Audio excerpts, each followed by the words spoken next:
আমাদের খাদিজা এডিটিংয়ের সকল প্রকার পার্ট গল্প দেখতে আমাদের চ্যানেলটি সাবস্ক্রাইব করে পাশে থাকা বেল আইকনটিতে ক্লিক করে অল নোটিফিকেশন অন করে দিন।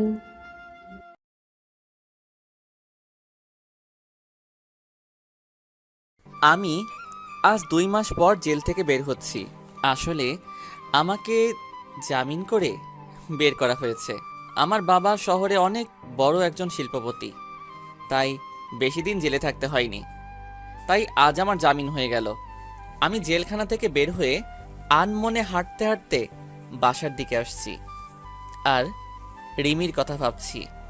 মেয়েটাকে আমি অনেক ভালোবাসতাম, কিন্তু মেয়েটা আমার ভালোবাসা কোনো দিন বুঝল না। খুব ভালোবাসতাম রিমিকে। রিমি দেখতে একদম ডানাকাটা পরীর মতো, যাকে দেখলে যে কোনো ছেলে ক্রাশ খাবে। এবার আমার পরিচয়টা দিয়ে নেই।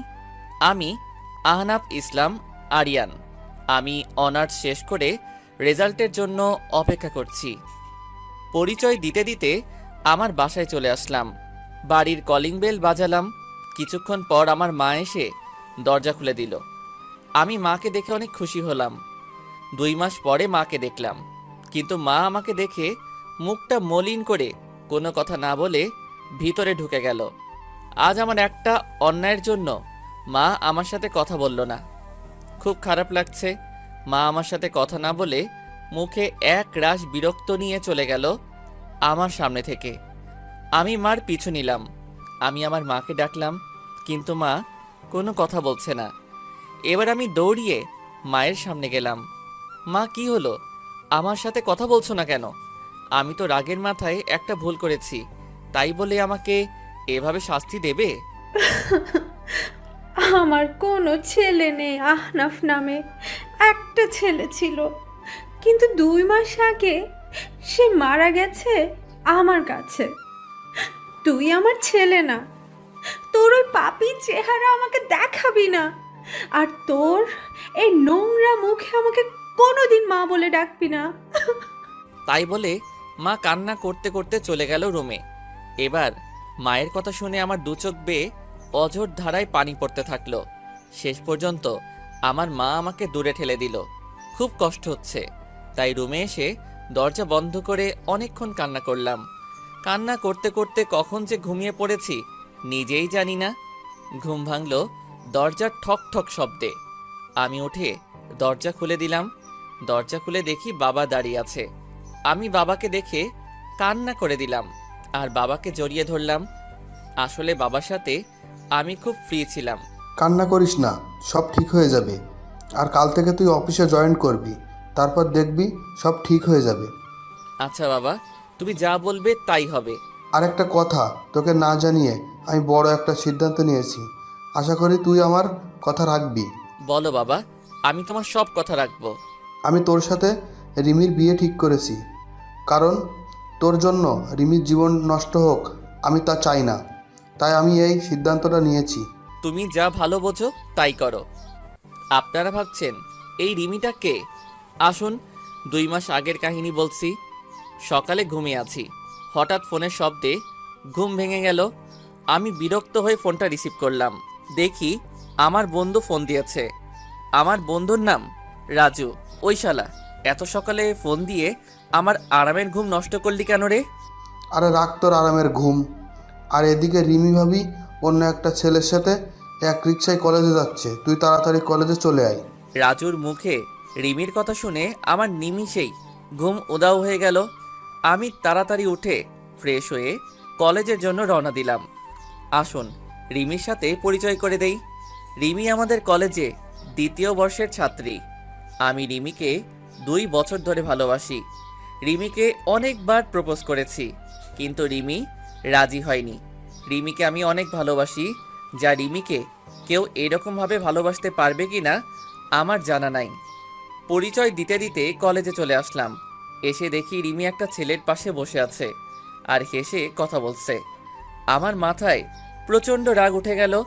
আমি সোজা গিয়ে রিমির পাশে বসা ছেলেটির শার্টের কলার ধরে সোজা নাকে একটা ঘুষি মারলাম, আর ছেলেটি নাকে হাত দিয়ে সোজা মাটিতে বসে পড়ল। ওই তোরে বলছি না কোনো ছেলের সাথে যেন না মিশতে, তারপরেও তুই কেন ওই ছেলের সাথে কথা বলছিস? হুম? আপনি ওকে মারলেন কেন? আপনি জানেন ছেলেটি কি হয় আমার? ও আমার কাজিন হয়। আসলে আপনাদের মতো এমন বখাটেদের জন্য আমাদের মতো মেয়েরা আজ অসুরক্ষিত। আপনি একটা বখাটে, আর যাই হোক আপনাকে ভালোবাসা যায় না। রিমি, আমি সরি। আমি তোমাকে অনেক ভালোবাসি, আর সেই জন্য তোমার পাশে আমি কাউকে সহ্য করতে পারি না। প্লিজ আমাকে ক্ষমা করে দাও। আমি কোনো রাস্তার বখাটে মাস্তানকে ভালোবাসতে পারবো না, যে কিনা রাস্তার কুকুরের মতো মেয়েদের পেছনে পড়ে থাকে। তাই বলে রিমি চলে গেল কলেজ থেকে। রিমির কথা শুনে খুব কষ্ট হতে লাগলো। যাকে আমি নিঃস্বার্থভাবে ভালোবাসলাম সে আমাকে রাস্তার কুকুর বলল। কিন্তু হঠাৎ করে মাথায় প্রচণ্ড রাগ উঠে গেল। আমাকে রাস্তার বখাটে মাস্তান বলল। আমি যদি বখাটে মাস্তান হই তাহলে বখাটের মতোই রিমির ভালোবাসা আদায় করে নিব। কাল রিমিকে দেখাবো বখাটেরা কিভাবে ভালোবাসে। পরের দিন সকালে রিমির জন্য অপেক্ষা করছি রাস্তায়। আজ রিমিকে বখাটে বলার শাস্তি পেতে হবে। কিছুক্ষণ পর রিমি আসলো, তবে আজ একা এসেছে। আমি কোনো কথা না বলে রিমিকে জোর করে তুলে নিয়ে বাইকে বসিয়ে প্রচণ্ড স্পিডে বাইক চালিয়ে একটা পুরনো ভাঙা ঘরে নিয়ে চলে আসলাম। আসার সময় রিমি অনেক চিৎকার করছিল আর অনেক ভয় পেয়ে গিয়েছিল। রিমি দেখো, আমি তোমাকে অনেক ভালোবাসি। তোমাকে আমি কোনো হার্ট করতে চাই না। তোমাকে আমি 2 বছর ধরে ভালোবাসি। কোনোদিন তোমার সাথে খারাপ ব্যবহার করিনি, তাহলে কেন আমাকে ভালোবাসতে পারবে না? তুমি বখাটে মাস্তান তা তোমার এমন আচরণেই বোঝা যায়। তুমি যদি আমায় সত্যিই ভালোবাসতে তাহলে আমাকে এমন ভাবে তুলে নিয়ে আসতে পারতে না, কারণ এগুলো রাস্তার বখাটেগুলোই পারে এমন কাজ করতে, যার কারণ তার মা বাবা তাকে ঠিকভাবে কোনোদিন শাসন করেনি। তুমি এরকম, তাহলে তোমার বাবা মা কিরকম হবে আল্লাহই জানে। এবার আমার মাথায় রাগ উঠে গেল। তুই আমাকে যা বলার বল, কিন্তু আমার মা বাবাকে তুই কেন মাঝখানে তুললি? কেন? আমি এবার রিমিকে শরীরের সব শক্তি দিয়ে রিমিকে একটা চড় মারলাম, আর রিমি পাশে পড়ে গেল। আমি তখন রিমির কাছে গিয়ে রিমির শরীর থেকে ওড়না ছুঁড়ে ফেলে দিয়ে রিমির উপর শারীরিক অত্যাচার করলাম। আমাদের ভাষায় যাকে বলে ধর্ষণ। হ্যাঁ, আমি রিমিকে ধর্ষণ করেছি। আমাকে বখাটে বলে, মাস্তান বলে আমার মা বাবাকে গালি দেয়। রিমি আমাকে আটকানোর অনেক চেষ্টা করেছিল, কিন্তু পারেনি। আমার শক্তির সাথে রিমি আমার পা পর্যন্ত ধরেছিল, কিন্তু আমার সেই সময় মাথায় প্রচণ্ড রাগ উঠেছিল। রিমি একভাবে কান্না করেই যাচ্ছে। কিছুক্ষণ পর সেখানে কিছু মানুষ আসলো। হয়তো রিমির চিৎকার শুনে মানুষ চলে এসেছে। মানুষগুলো আমাকে একসময় মারতে লাগলো। তারপর আমার আর কিছু মনে নেই। যখন জ্ঞান ফিরে তখন আমি জেলখানায়। তারপর আমার বাবা আসলো। বাবা সব কাহিনী শুনতে চাইলো। বাবাকে আমি সব খুলে বললাম। বাবা বলল, তুই চিন্তা করিস না, আমি তোকে যত তাড়াতাড়ি সম্ভব জামিন করিয়ে নিয়ে যাব। আমি জেলে থাকতে রিমিডার কোনো খোঁজ খবর পাইনি। এমনকি আমার মা আমাকে দেখতে আসেনি। বাবা মাঝে মাঝে আসতো আমাকে দেখতে, আর তার 2 মাস পর জামিন হয়ে যায়। আর তার পরের কাহিনী সব আপনারা তো জানেন। পরের দিন ঘুম থেকে উঠে ফ্রেশ হয়ে গুছিয়ে অফিসে যাওয়ার প্রস্তুতি নিচ্ছি। সব কিছু গুছিয়ে নিচে এসে দেখি মা বাবা সবাই একসাথে নাস্তা করছে। আমি যেই নাস্তা করার জন্য টেবিলে বলতে যাব, তখনই আমার মা নাস্তা রেখে উঠে চলে গেল। নিজের প্রতি খুব খারাপ লাগছে। আমার জন্য মা নাস্তা না করে উঠে চলে গেল। মা আমার সাথে কথা বলা বন্ধ করে দিয়েছে। তারপর আমিও নাস্তা না করে বাবার সাথে অফিসে চলে গেলাম। অফিসে এসে সবার সাথে পরিচয় হয়ে নিলাম। দিনটা খুব ভালো কাটলো। হঠাৎ করে বাবা আমার ডেস্কে আসলো। আগামী শুক্রবার তোর বিয়ের প্রস্তুতি নিয়ে রাখছি। দেখতে দেখতে শুক্রবার চলে আসলো। কোনো আয়োজন বাদেই বিয়ে হয়ে গেল। শুধু 2 পরিবারের মানুষ ছিল, আর কেউ ছিল না। আমি এখন বাসর ঘরের সামনে দাঁড়িয়ে আর ভাবছি রিমির সামনে কোন মুখ নিয়ে যাব। রিমি কোনো দিন মেনে নিতে পারবে আমাকে? তারপর 3 টাকার সাহসে নিয়ে রুমে ঢুকে পড়লাম, কারণ রিমিকে বিয়ে করার ব্যাপারে কোনো আপত্তি ছিল না, কারণ রিমিকে আমি ভালোবাসতাম। আর আমার রাগের কারণে রিমির জীবনটা নষ্ট হয়ে গেল। রুমে ঢুকে দেখি রিমি বসে বসে কান্না করছে। আমি রিমির পাশে বসতে যাব, তখনই রিমি আমাকে এক ঝাটকায় সরিয়ে দিয়ে বলল, তুই আমার পাশে আসবি না। তোর জন্য আমার জীবন নষ্ট হয়ে গেছে, তোর জন্য আমার বাবা মার সম্মান নষ্ট হয়ে গেছে। তোকে আমি কোনো দিন ক্ষমা করব না, আর তোকে স্বামী হিসেবে কোনো দিন মানব না। তুই কোনোদিন আমার কাছে স্বামীর অধিকার দেখাতে আসবি না। রিমি, আমি তোমাকে এর আগেও ভালোবাসতাম, আর এর পরেও ভালোবাসবো। সেদিন রাগের মাথায় ওসব কাজ করেছি। প্লিজ আমাকে ক্ষমা করে দাও। আমার ঘুম আসতেছে, আমি ঘুমাবো। আর রাস্তার বখাটে মাস্তানের সাথে আমি এক খাটে ঘুমাতে পারবো না। আর যদি আবার রাগ হয় তাহলে আবার আমাকে রাস্তার কুকুরের মতো ভোগ করো, সেটা তো তুমি খুব ভালো করেই পারবে। তাই বলে রিমি ঘুমিয়ে পড়ল, আর আমি নিচে বিছানা পেতে ঘুমিয়ে পড়লাম। রিমি আমাকে কোনোদিন মেনে নেবে না, সেটা আমি জানতাম, কিন্তু রিমি কেন বোঝে না যে আমি রিমিকে অনেক ভালোবাসি। রিমি বিছানায় শুয়ে পড়ল, আর আমি নিচে একটা চাদর আর বালিশ নিয়ে শুয়ে পড়লাম। সকালে ঘুম থেকে উঠে দেখি রিমি এখনো শুয়ে আছে, কিন্তু রিমি অনেক চেঞ্জ হয়ে গেছে। আগে মেয়েটা অনেক সুন্দর ছিল, এই 2 মাসে রিমি অনেক শুকিয়ে গেছে। মনে হয় নিজের শরীরের যত্ন নেয় না। রিমি নড়াচড়া করছে, মনে হয় ঘুম থেকে এখনই উঠে পড়বে। তাই আমি তাড়াতাড়ি বাথরুমে ঢুকে পড়লাম ফ্রেশ হতে। ফ্রেশ হয়ে বাইরে বেরিয়ে দেখি রিমি হাঁটু ভাঁজ করে বিছানার উপর মাথা নিচু করে বসে আছে।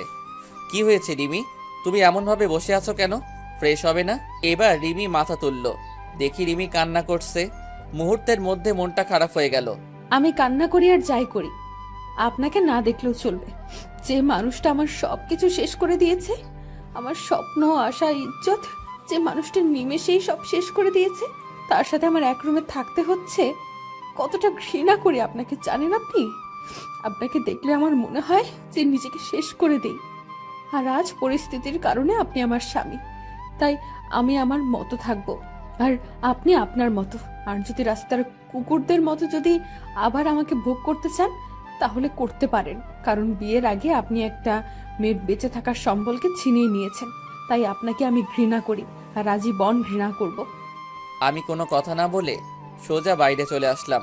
কিছুক্ষণ হেঁটে বাসায় আসলাম, আর ভাবতে লাগলাম রিমিকে কোনোদিন ইচ্ছার বিরুদ্ধে স্পর্শ করব না। মেয়েটা এই 2 মাস অনেক অপমান সহ্য করতে হয়েছে, তাই রিমি যেন সুখে থাকে, তাই তাকে তার মতো থাকতে দেব। বাসায় এসে দেখি মা আর রিমি রুমে রান্না করছে। মা আর রিমি তারা দুজনে হেসে হেসে কথা বলছে। মনটা ভালো হয়ে গেল যে রিমি মাকে আপন করে নিয়েছে। আমি সোজা রুমে চলে আসলাম, এসে গুছিয়ে নিলাম, অফিস যেতে হবে। ব্যাগ নিয়ে নিচে এসে দেখি মা আর রিমি একসাথে বসে নাস্তা করছে। আমি একটু না অনেক অবাক হলাম, কারণ মা আমাকে ছাড়া কোনোদিন নাস্তা করেনি। খুব কষ্ট হতে লাগলো। দেখলাম আমার নাস্তাটা টেবিলের একপাশে রাখা আছে। আমি একবার রিমি আর একবার মায়ের দিকে তাকালাম, দেখি তারা মাথা নিচু করে নাস্তা করছে। আমার ভীষণ রাগ হতে লাগলো, কারণ তারা আমাকে একবারও ডাকলো না নাস্তা করতে। তাই আমি নাস্তা না করেই অফিসে চলে গেলাম। গিয়ে আব্বুর সাথে সব কিছু দেখাশোনা করতে থাকলাম। আমি এখন আর বন্ধুদের সাথে তেমন বেড়াই না। দুপুরে লাঞ্চ টাইমে আমি আর বাবা গাড়িতে করে বাসায় আসলাম দুপুরের খাবার খেতে। আমি আর বাবা টেবিলে বসলাম, দেখলাম বাবাকে প্লেট ভাত সব কিছু এগিয়ে দিচ্ছে মা আর রিমি, কিন্তু আমার সামনে কেউ কিছু দিচ্ছে না। সবাই দুপুরের খাবার খাওয়া শুরু করে দিলে কিন্তু আমার উপর কোনো কারোর নজর নেই। খুব কষ্ট হতে লাগলো যে মা আমাকে খাবার না দিয়ে কোনোদিন খাইনি, আর আজ এটা কি হলো। খুব হাসি পাচ্ছে আর বুকের মধ্যে চিনচিন করে ব্যথা করছে। তখন বাবা আমার দিকে একটা প্লেট এগিয়ে দিল আর কিছু ভাত দিল। আমি না খেয়ে উঠে পড়লাম আর বাইরে চলে আসলাম। এখন আর অফিসে যাব না, তাই বাইরে গিয়ে কিছু খেয়ে 1 প্যাকেট সিগারেট কিনলাম আর চলে আসলাম আমাদের পুরনো আড্ডাখানায়। সেখানে রাত 10টা পর্যন্ত আড্ডা দিয়ে বাড়ির দিকে রওনা দিলাম। রাস্তায় একটা ফুচকার দোকান দেখলাম। আগে রিমি ফুচকা খুব পছন্দ করত, তাই রিমির জন্য কিছু ফুচকা নিলাম। তারপর বাসায় চলে আসলাম। রুমে এসে দেখি রিমি টিভি দেখছে। আমি রিমির দিকে প্যাকেটটা বাড়িয়ে দিলাম। রিমি একবার প্যাকেটের দিকে তাকিয়ে আবার টিভি দেখায় মনোযোগ দিল। কি হলো ধরো, তুমি তো আগে প্রচুর ফুচকা খেতে, নাও তোমার জন্য নিয়ে আসলাম। আপনাকে বলেছি না আমার বিষয়ে আপনার কোনো অধিকার ফলানোর চেষ্টা করবেন না। আর আপনি কি ভাবছেন আপনার হাতের জিনিস আমি খাবো? ভাবলেন কিভাবে? আপনার ওই নোংরা হাতে আমি কোনোদিন 20 পর্যন্ত খাবো না। যে একটা মেয়ে সম্মান দিতে পারে না তার হাতের জিনিস খেলে আমার পাপ হবে। যত সব রাস্তার কুত্তা, বখাটে মাস্তান। আবার আপনাকে গালি দিলাম, এখন তো আর জোর করে কোনো মেয়েকে ধর্ষণ করতে হবে না, আর সে চাইলেই আর আটকাতে পারবে না। আমি আর কোনো কথা বললাম না। প্যাকেটটা টেবিলের উপর রেখে আমি ফ্রেশ হতে চলে গেলাম। ফ্রেশ হয়ে এসে দেখি রিমি ঘুমায় পড়ছে। আমি কিছুক্ষণ রিমির দিকে তাকিয়ে শুয়ে পড়লাম। কারণ রিমি যতই আমাকে গালাগালি দিক, এসবের জন্য দায়ী তো আমি, আর আমি রিমিকে অনেক ভালোবাসি। এভাবে কিছুদিন চলে গেল। এই কয়দিন মা আমার সাথে একবারও কথা বলেনি, আর রিমি কথা বললেই গালাগালি দিত আর অবহেলা করত। আমি আর সহ্য করতে পারতি না আপনজনের অবহেলাগুলো। আমি এই কয়দিন বাড়িতে খাবার খাইনি, কিন্তু কেউ একবারও জিজ্ঞাসা করেনি কিছু খাইছে কিনা। আজ অফিসে বসে কাজ করছি, আর তখন বাবা এসে বলল রিমি নাকি হঠাৎ করে শরীর খারাপ হয়েছে, মাথা ঘুরে পড়ে গেছে। আমি আর বাবা তাড়াতাড়ি গাড়ি নিয়ে বাসায় চলে আসলাম। এসে দেখি রিমি আর মা রিমির সাথে কথা বলতেছে। রিমি বিছানায় শুয়ে আছে আর মা রিমির মাথায় হাত বুলিয়ে দিচ্ছে। আমি আসা মাত্রই মা রুম থেকে চলে গেল। আমি গিয়ে রিমির পাশে বসলাম, আর রিমি একটু দূরে সরে গেল। কি হয়েছে তোমার? বাবা বলল তোমার শরীর খারাপ। কি হলো বলো, কি হয়েছে? বড় সমস্যা হলে ডাক্তারের কাছে নিয়ে যাব। আমি মা হতে চলেছি। কি? আমি বাবা হতে চলেছি? এত খুশি সংবাদ, আর তুমি এমন মনমরা হয়ে বলছো কেন? তুমি জানো না আমি কত খুশি। আমি অ্যাবর্শন করব। মানে ঠিক বুঝলাম না। আমি এই বাচ্চা চাই না, আমি অ্যাবর্শন করব। কি বলছো এসব? বাচ্চা অ্যাবর্শন করবে মানে? পাগল হলে নাকি তুমি? আমি কিছুতেই হতে দিব না। আমার বাচ্চা আমি নষ্ট করতে দেব না। আমার পেটে আমি কোনো বখাটে মাস্তানের ধর্ষণকারীর বাচ্চা রাখতে পারবো না। আমার পেটে কোনো অমানুষের বাচ্চা রাখতে দেব না। তাই আমি ডিসিশন নিয়েছি, আমি অ্যাবর্শন করব। রিমি, তুমি যা শাস্তি দিবে আমাকে দাও, কিন্তু আমার নিষ্পাপ বাচ্চাকে তুমি কোনো ক্ষতি করো না। সে তো আর কোনো দোষ করেনি। প্লিজ তুমি এমন করো না। তুমি আমাকে যা শাস্তি দিবে আমি সব মাথা পেতে নিব, কিন্তু আমার বাচ্চাটাকে কোনো ক্ষতি করো না। তোমার পায়ে পড়ি প্লিজ, এমন বড় শাস্তি আমাকে দিও না।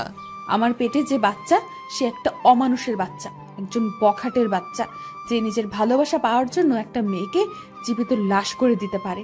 আর তার বাচ্চা বড় হলে তার বাবার মতো হবে না, সেটা কেউ বলতে পারে? তাই আমার পেটে কোনো অমানুষের বাচ্চা পেটে ধরে রাখতে পারবো না। আর এই বাচ্চা যদি বড় হয়ে তার বাবার মতো অমানুষ হয়, তাই আগে থেকে আমি পৃথিবীতে কোনো অমানুষ নিয়ে আসতে পারবো না। প্লিজ রিমি, তুমি আমাকে যা বলার বলো, কিন্তু আমার বাচ্চাকে কিছু বলো না। আমি তোমাকে কথা দিলাম, আমার বাচ্চা পৃথিবীর আলো দেখার সাথেই তোমার থেকে অনেক দূরে নিয়ে যাব। আমার বাচ্চার চেহারা পর্যন্ত তোমাকে দেখতে দেব না। তার আগে আমি সব কিছু ছেড়ে চলে যাব। আমার কান্না দেখে রিমির হয়তো কিছুটা মায়া হলো, তাই সে আর কিছু বলল না। আমার সামনে থেকে উঠে চলে গেল। আমি ওখানে বসে বসে ভাবছি, নিজের সন্তানকে কেউ কোনোদিন এভাবে বলে আমার কোনোদিন জানা ছিল না। রিমির সাথে না হয় আমি একটা অন্যায় করেছি, কিন্তু সে তো আমার বউ হয়। আমি তো রিমিকে বউয়ের মর্যাদা দিয়েছি, তাহলে কেন রিমি আমার সাথে এমন করছে? রিমিকে তো আমি অনেক ভালোবাসি, রিমি কেন বোঝে না? আমি বাইরে চলে আসলাম আর এক প্যাকেট সিগারেট নিলাম, নিয়ে ছাদে চলে আসলাম, আর মনের সব দুঃখ ধোঁয়ার সাথে উড়িয়ে দিচ্ছি। আমার সন্তান জন্ম নেওয়ার সাথে সাথে আমি সবার থেকে ওকে দূরে নিয়ে চলে যাব। কেউ যেন তাকে অমানুষের বাচ্চা না বলতে পারে। রিমি তো আমার সন্তানকে কোনো দিন মেনে নেবে না, তাই সবাইকে বোঝার আগে আমি আমার সন্তানকে নিয়ে অনেক দূরে চলে যাব। চাইলেই আর খুঁজে পাবে না। সিগারেট শেষ করে নিচে আসলাম। এসে দেখি সবাই একসাথে বসে রাতের খাবার খাচ্ছে। আমার মনটা আবার খারাপ হয়ে গেল। আজকেও আমাকে না ডেকে সবাই একসাথে খাওয়া শুরু করে দিয়েছে। আমি আমার রুমের দিকে যাচ্ছি, তখন বাবা আমাকে ডাকলো খাবার খেতে।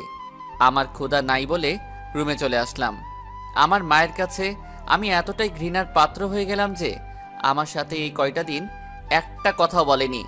আমি নিচে বিছানায় পেতে শুয়ে পড়লাম। কখন যে ঘুমিয়ে পড়েছি ঠিক নেই।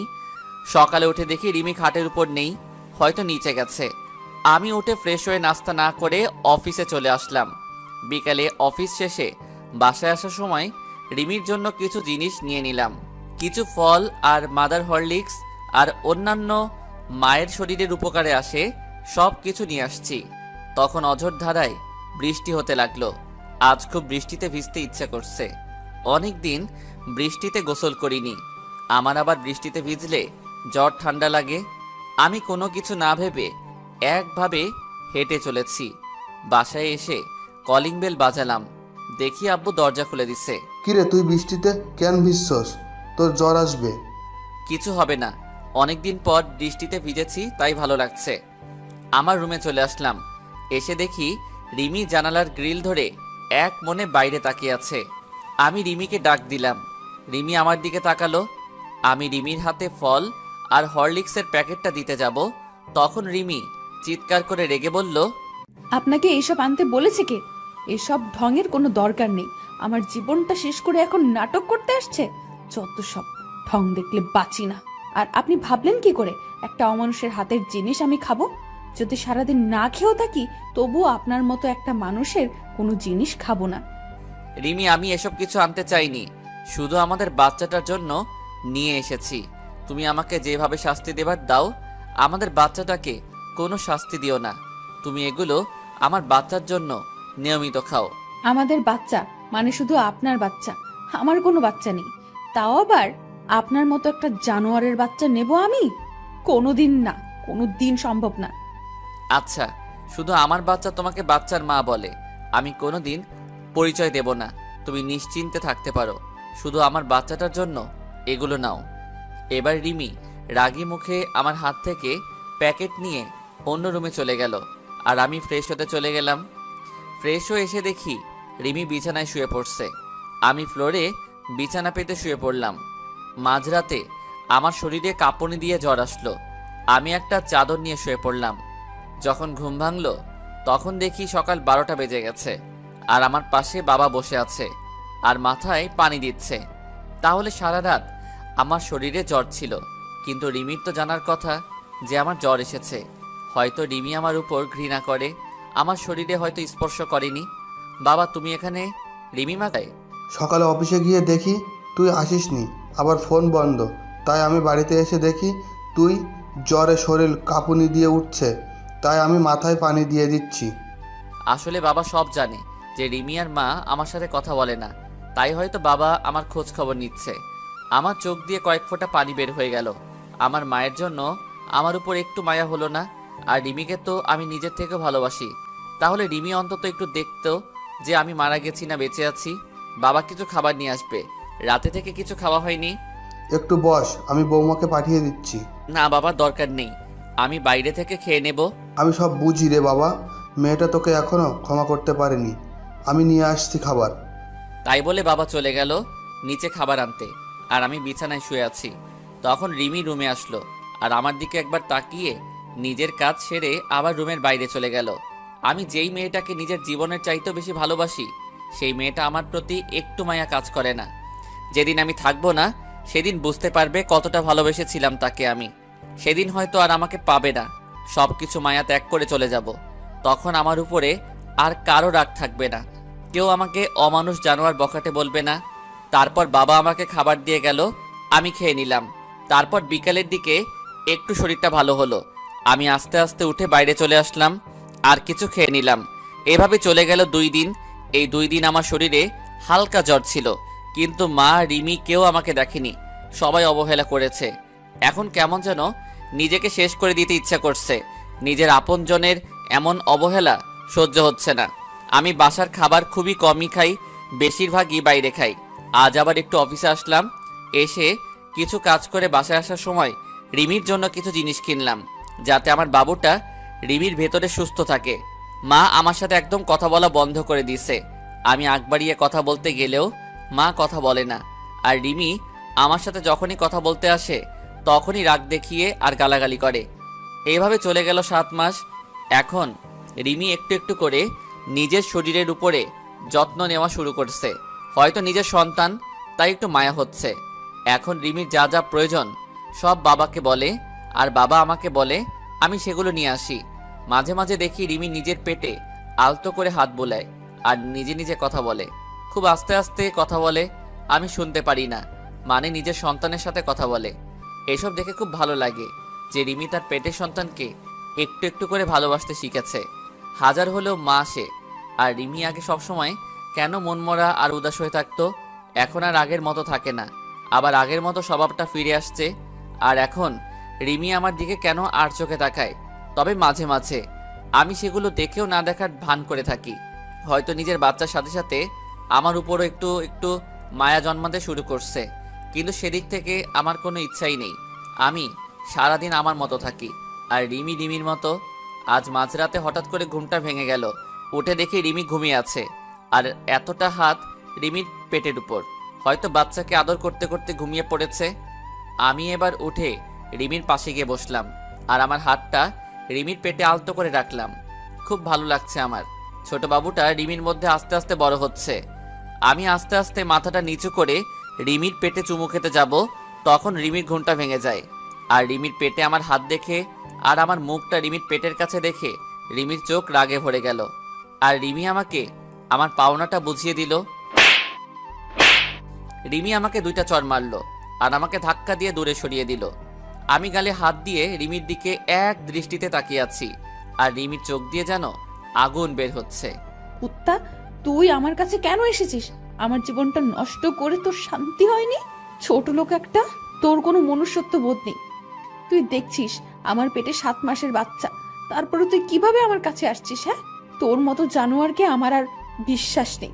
ছি ছি ছি, মনে হচ্ছে আমি এক্ষুনি এই পৃথিবী ছেড়ে চলে যাই। প্লিজ রিমি, তুমি বিশ্বাস করো, আমার কোনো খারাপ উদ্দেশ্য ছিল না। আমি আমার সন্তানকে একটু স্পর্শ করতে চেয়েছিলাম। তুমি বিশ্বাস করো, আমার কোনো খারাপ উদ্দেশ্য ছিল না। বিশ্বাস করব তোকে? তুই ভাবলি কি করে তোর মতো একটা ছোট লোক জানোয়ারের বাচ্চা কুকুরকে বিশ্বাস করব? আমার ভাবতেও ঘৃণা হচ্ছে যে একটা 7 মাসের গর্ভবতী মায়ের কাছে তোর আসতে একটু বিবেকে বাঁধলো না। আজ থেকে তুই আর এই রুমে থাকতে পারবি না। তোকে আস্তে আস্তে মেনে নিতে চেয়েছিলাম, কিন্তু তুই কোনোদিন ভালো হবি না। আসলে রাস্তার কুকুর কোনোদিন ভালো হয় না। আমি আর কিছু না বলে বাইরে চলে আসলাম। এসে ছাদে চলে আসলাম। খুব কষ্ট হচ্ছে আমার। রিমি আবার আমাকে ভুল বুঝলো। আমি তো আমার সন্তানকে একটু স্পর্শ করতে চেয়েছিলাম, আর রিমি আমাকে থাপ্পড় মারলো। নিজের অজান্তেই চোখ দিয়ে 2 ফোঁটা নোনা পানি বের হলো। আজকে নিজেকে শেষ করে দিতে ইচ্ছা হচ্ছে, কিন্তু আমাকে বেঁচে থাকতে হবে। আমার সন্তানের জন্য আমাকে বেঁচে থাকতে হবে, নইলে আমার মতো আমার সন্তানও এমন অবহেলা পাবে। আর নিজের আপনজনের কাছ থেকে এমন অবহেলা পেলে সে নিজেও ঠিক থাকতে পারবে না। তাই আমি আমার সন্তানকে নিয়ে এই পরিবার, এই শহর থেকে অনেক দূরে চলে যাব। চাইলেও কেউ আর খুঁজে পাবে না। সারা রাত এভাবে ছাদে কাটিয়ে দিলাম। রিমির কথা ভাবতে ভাবতে কখন যে সকাল হয়ে গেছে ঠিক খেয়াল করিনি। সকালে নিচে চলে আসলাম। এসে সোজা মায়ের রুমে চলে গেলাম। দেখি মা বসে আছে। আমি মায়ের কাছে গিয়ে মায়ের সামনে হাঁটু গেড়ে বসে পড়লাম। মা, কেন তুমি আমার সাথে এমন ব্যবহার করছো? কেন এমন অবহেলা করছো? তুমি তো জানো আমি অবহেলা একদম সহ্য করতে পারি না। সেদিন রিমি তোমাদের নামে অনেক খারাপ ভাষায় গালাগালি করছিল, তাই আমি রাগের মাথায় রিমির সাথে এমন ব্যবহার করি। চাইলে তুমি আমাকে মারতে পারো, আর যদি না শাস্তি দাও তাহলে তুমি একবার বলো যে এ বাড়ি থেকে চলে যেতে। আমি সব কিছু ছেড়ে চলে যাব, আর কোনোদিন তোমার এই শয়তান ছেলের মুখ দেখতে দেব না। তোর সাথে আমার কোনো কথা নেই। আমি আগেই বলেছি, আমার ছেলে সেদিনই মারা গেছে আমার কাছে, যেদিন সে ওরকম একটা নোংরা কাজ করেছিল। আর আমি কারো মা না, আমার কোনো ছেলে নেই। তুই যেখানে পারিস সেখানে চলে যা, আমার কিচ্ছু যায় আসে না। ঠিক আছে মা, আমি আর কোনোদিন তোমাকে মা বলে ডাকবো না। আমি চলে যাব, সবাইকে ছেড়ে চলে যাব। তখন এই শয়তানটার চেহারা তোমাকে আর দেখতে হবে না, আর কোনো অমানুষ তোমাকে মা বলে ডাকবে না। আমি মায়ের রুম থেকে চলে আসলাম নিজের রুমে। রুমে ঢুকে দেখি রিমি বাথরুমে ফ্রেশ হচ্ছে। আমি তাড়াতাড়ি গুছিয়ে নিলাম অফিস যাওয়ার জন্য, যাতে রিমির ফ্রেশ হওয়ার আগে আমি অফিসে চলে যেতে পারি। রিমির বাথরুম থেকে বের হবার আগে আমি অফিসে চলে আসলাম। বাইরে থেকে কিছু নাস্তা করে অফিসে প্রবেশ করলাম। সারাদিন অফিস করে বিকালে যখন ছুটি হলো, তখন ভাবলাম এখন বাসায় গেলে রিমি মা হয়তো আমাকে দেখে আবার বিরক্ত হতে পারে। তাই একটু পার্কে বসে বন্ধুদের সাথে আড্ডা দিয়ে রাত 12টার সময় বাসায় আসলাম। বাসায় এসে অন্য রুমে ঘুমাতে চলে গেলাম। আজ আর নিজের রুমে ঘুমাতে যাইনি, কারণ রিমি আমাকে দেখলে আবার রাগ করবে। আবার মাঝরাতে আমি কিছু করব ভেবে সারা রাত জেগে থাকতে পারে, আর সারা রাত জেগে থাকলে আমার বাচ্চাটার ক্ষতি হতে পারে। তাই আজ অন্য রুমে ঘুমিয়ে পড়লাম। এভাবে আরও 1 মাস চলে গেল। এই 1 মাসে আমি কারোর সাথে কথা বলিনি, মানে কেউ আমার সাথে কথা বলেনি। শুধু বাবা কথা বলতো আমার সাথে, আর কথা বলবে কিভাবে? আমার সাথে এখন কারো দেখা হয় না। খুব সকালে উঠে অফিস চলে যাই, আর ফিরি অনেক রাত করে, তাই কারোর সাথে দেখা হয় না। আর যদিও ভুল করে মা অথবা রিমির সামনে চলে আসে, তখন আমি মাথা নিচু করে চলে আসি। আর এই 1 মাস আমি কোনোদিন বাসার কোনো খাবার খাইনি। হয়তো আমার জন্য রান্না করা বন্ধ হয়ে গেছে। একদিন সকালে আমার ঘুম থেকে উঠতে দেরি হয়ে গেছে, তাই আজ আর সকালে বাসা থেকে বের হতে পারিনি। তাড়াতাড়ি ঘুম থেকে উঠে ফ্রেশ হয়ে অফিসে যাওয়ার জন্য তৈরি হয়ে যেই রুম থেকে বের হব, তখন দেখি রিমি আমার রুমের দরজার সামনে দাঁড়িয়ে আছে। আমি রিমির এক সাইড করে চলে আসতে যাব, তখন দেখি রিমি আমাকে কি বলতে চাইলো। আমি শুনেও না শোনার ভান করে চলে আসলাম। হয়তো বলতে চেয়েছিল যে কিছু ফল আর কিছু হেলদি খাবার কিনে আনার জন্য বলতে চাইছিল। তাছাড়া রিমি আমার সাথে কেন কথা বলবে, তাই আমি অফিসে চলে আসলাম। সারাদিন অফিস করে অফিস শেষে ফলের দোকানে গিয়ে অনেক ফল, মাদার হরলিক্স সব কিছু কিনলাম। কিনে বাবার কাছে গেলাম। বাবার কাছে ফলের প্যাকেটটা দিয়ে বললাম এইগুলো রিমিকে দিতে। বাবা কিছুক্ষণ আমার দিকে তাকিয়ে রইল। বাবা সব কিছু জানে যে মা আর রিমি আমার সাথে কথা বলে না, কিন্তু বাবা কিছু বলতে পারে না। দোষটা তো আমারই ছিল। তারপর অফিস শেষ করে রাত 11:30-এ বাসায় আসলাম। দেখি সব রুমে লাইট অফ মনে হয়, সবাই ঘুমিয়ে পড়ছে। আমি আমার রুমে ঢুকে কাপড় চেঞ্জ করে ফ্রেশ হতে চলে গেলাম বাথরুমে। ফ্রেশ হয়ে এসে দেখি রিমি আমার রুমে খাটের উপর বসে আছে। আমি রিমিকে দেখে কিছুটা ভয় পেলাম। রিমি, তুমি এখানে? কোনো সমস্যা হয়েছে? সমস্যা হলে আমাকে ডাকতে পারতে, তুমি কষ্ট করে কেন এলে? রিমি ভাবছে আমি এতদিন শুধু শুধু মানুষটাকে খারাপ ভেবেছি, কত গালাগালি দিয়েছি, আর সেই মানুষটা আমার সাথে কোনোদিন খারাপ কথা বলেনি, এমনকি আমার উপর কোনোদিন রাগ পর্যন্ত করেনি। রিমি, কি ভাবছো তুমি? কোনো সমস্যা হয়েছে? আর আমি তো বাবার কাছে সব কিছু কিনে দিয়েছি। কোনো কিছু কিনতে ভুলে গেলে বলো, আমি কাল সকালে ড্রাইভারকে দিয়ে পাঠিয়ে দেব। কিছু হয়নি, সব কিছু ঠিক আছে। আপনি রাতে কিছু খেয়েছেন? মনে হয় কিছু খাননি। চলেন আপনাকে খাবার বেড়ে দিই। আমি রিমির কথা শুনে মনে হলো আকাশ থেকে পড়লাম। রিমি আমাকে খাবার জন্য বলছে। খুব অবাক হলাম। আমার খাওয়া নিয়ে কারো চিন্তা করতে হবে না। আর তুমি এত রাত পর্যন্ত জেগে আছো কেন? শরীর খারাপ করবে, যাও ঘুমিয়ে পড়ো। আর এতদিন যখন কেউ আমাকে খাবার খেতে ডাকেনি, আর এখন না ডাকলেই চলবে। তুমি যাও ঘুমিয়ে পড়ো। বেশি রাত জাগলে আমার সন্তানের আবার ক্ষতি হতে পারে, আর আমি চাই না আমার জন্য আমার সন্তানের কোনো ক্ষতি হোক। আসলে সেদিন রাতে আপনাকে ওইভাবে দেখে খুব ভয় আর রাগ উঠে গিয়েছিল, তাই আপনার সাথে সেদিন খারাপ ব্যবহার করেছিলাম। এখন আর ওগুলো নিয়ে আমি আর ভাবি না, সব কিছু অভ্যাস হয়ে গেছে। এখন আর মন খারাপ হয় না। তাই বলে আমি চাদর টেনে শুয়ে পড়লাম, আর রিমি মুখটা মলিন করে চলে গেল। আর আমি ভাবতে থাকলাম, রিমি এতদিন পরে আমার সাথে কথা বলল, খুব ভালো লাগছে। রিমি তাহলে আমাকে ফিল করতে শুরু করেছে। কিন্তু আগেরকার কথা মনে পড়তেই সব কিছু অন্ধকার হয়ে গেল। রিমির বলা সেই পুরনো কথাগুলো মনে পড়তেই আবার আমার মনটা বিষণ্ণতায় ছেয়ে গেল। আমি তো মাকে কথা দিয়েছি যে সব কিছু ছেড়ে অনেক দূরে চলে যাব, আর মা আমাকে তার ছেলে বলে মানে না। যখন আমি কার জন্য এখানে থাকবো? তাই সব কিছু মাথা থেকে ঝেড়ে ঘুমিয়ে পড়লাম। সকালে ঘুম থেকে উঠে ফ্রেশ হয়ে অফিসের জন্য রওনা হব, তখন আবার রিমি আমার রুমে আসলো। আমি সেদিকে কোনো খেয়াল না করে বললাম, এত সকালে ঘুম থেকে উঠছো কেন? যাও, যে শুয়ে পড়ো। আর কিছু লাগলে বলতে পারো, বাবার কাছে কিনে পাঠিয়ে দেব। না মানে আপনি প্রতিদিন খুব সকালে অফিসে চলে যান, তাই জানতে আসলাম সকালের নাস্তাটুকু করেন না। বাবা তো যাই সকালে 9টার সময়, তাহলে আপনি এত সকালে যাচ্ছেন কেন? আমি তোমাকে বলেছি না আমার খাবার খাওয়া নিয়ে কারো চিন্তা করতে? মানা করেছি না? এই 1 বছর যেভাবে খেয়ে আসছি, ঠিক এভাবে সারা জীবন খাবার খেতে পারবো। আর এত সকালে অফিস যাই কেন সেটা তুমি ভালো করেই জানো। আমাকে আর বলার প্রয়োজন মনে করি না। তুমি তো বলেছিলে যে আপনার ওই চেহারা যেন আমাকে আর না দেখান, তাই যতটা সম্ভব চেষ্টা করি না দেখানোর। এবার দেখি রিমি মাথা নিচু করে বসে আছে। হয়তো এমন কথা রিমি আমার কাছ থেকে আশা করেনি। আমি আর এক মুহূর্ত না দাঁড়িয়ে চলে আসলাম বাইরে। নিচে এসে দেখি টেবিলে সব নাস্তা রাখা আছে, হয়তো রিমি আমার জন্য তৈরি করেছিল। আমি রেস্টুরেন্ট থেকে কিছু নাস্তা করে অফিসে প্রবেশ করলাম। অফিসে কাজ করতে করতে দুপুরের খাবার সময় হয়ে গেল।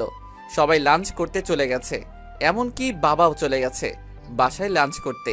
আর আমি নিজের ডেস্কে বসে আছি। তখনই আমার ফোনটা বেজে উঠল। আমি রিসিভ করলাম। একটা আননোন নাম্বার থেকে ফোন এসেছে। কোনো কাজ নেই, তাই ফোনটা রিসিভ করলাম। হ্যালো, আসসালামু আলাইকুম। ওয়ালাইকুম আসসালাম। কে বলছেন আপনি? আমি রিমি বলছি। আপনি দুপুরে লাঞ্চ করতে বাসায় আসছেন না? আসলে রিমি আমাকে এই প্রথম ফোন দিল তো, তাই নাম্বার আর কণ্ঠ চিনতে পারিনি। আর তার থেকে বেশি অবাক হলাম যে রিমি আমাকে ফোন করে লাঞ্চ করার জন্য বলছে। আমি বাইরে থেকে লাঞ্চটা করে নিয়েছি। আর আমি লাঞ্চ করেছি কিনা করেছি তা কেউ না ভাবলে খুশি হতাম। এতদিন যখন কেউ কোনো খোঁজ খবর রাখিনি, তাই এখনও খোঁজ খবর না রাখলে আমি না খেয়ে মরবো না। মিথ্যা বললাম। তাই বলে আমি ফোনটা রেখে দিলাম আর ভাবতে থাকলাম, হঠাৎ করে রিমি এত চেঞ্জ হলো কিভাবে?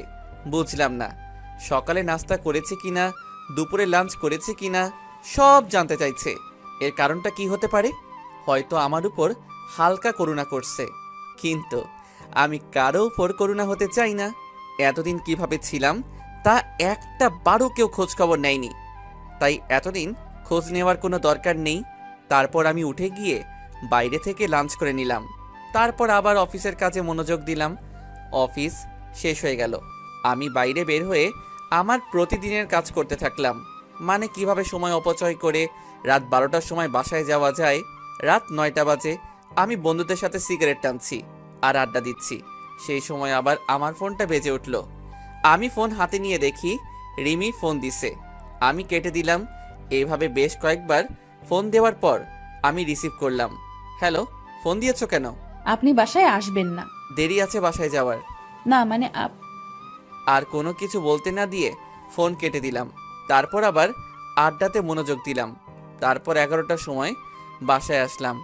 এসে কাপড় চেঞ্জ করে ফ্রেশ হতে চলে গেলাম। ফ্রেশ হয়ে এসে আমার রুমের বেলকনিতে দাঁড়িয়ে সিগারেট টানছি আর পুরানো কথা ভাবছি। আপনি সিগারেট কেন খাচ্ছেন? জানেন না এসব খেলে শরীর খারাপ হয়? আমি চমকে উঠলাম। পিছনে তাকিয়ে দেখি রিমি কথাগুলো বলল। আমি সিগারেট খেয়ে বেঁচে আছি, তাই সিগারেটের বিষয়ে আর কোনো কথা না বললে খুশি হব। প্লিজ ওইটা ফেলে দিন, কাশি হচ্ছে আমার আর কষ্ট হচ্ছে, প্লিজ ফেলে দিন। দেখলাম রিমি এক হাত পেটে দিয়ে কাশতে লাগলো।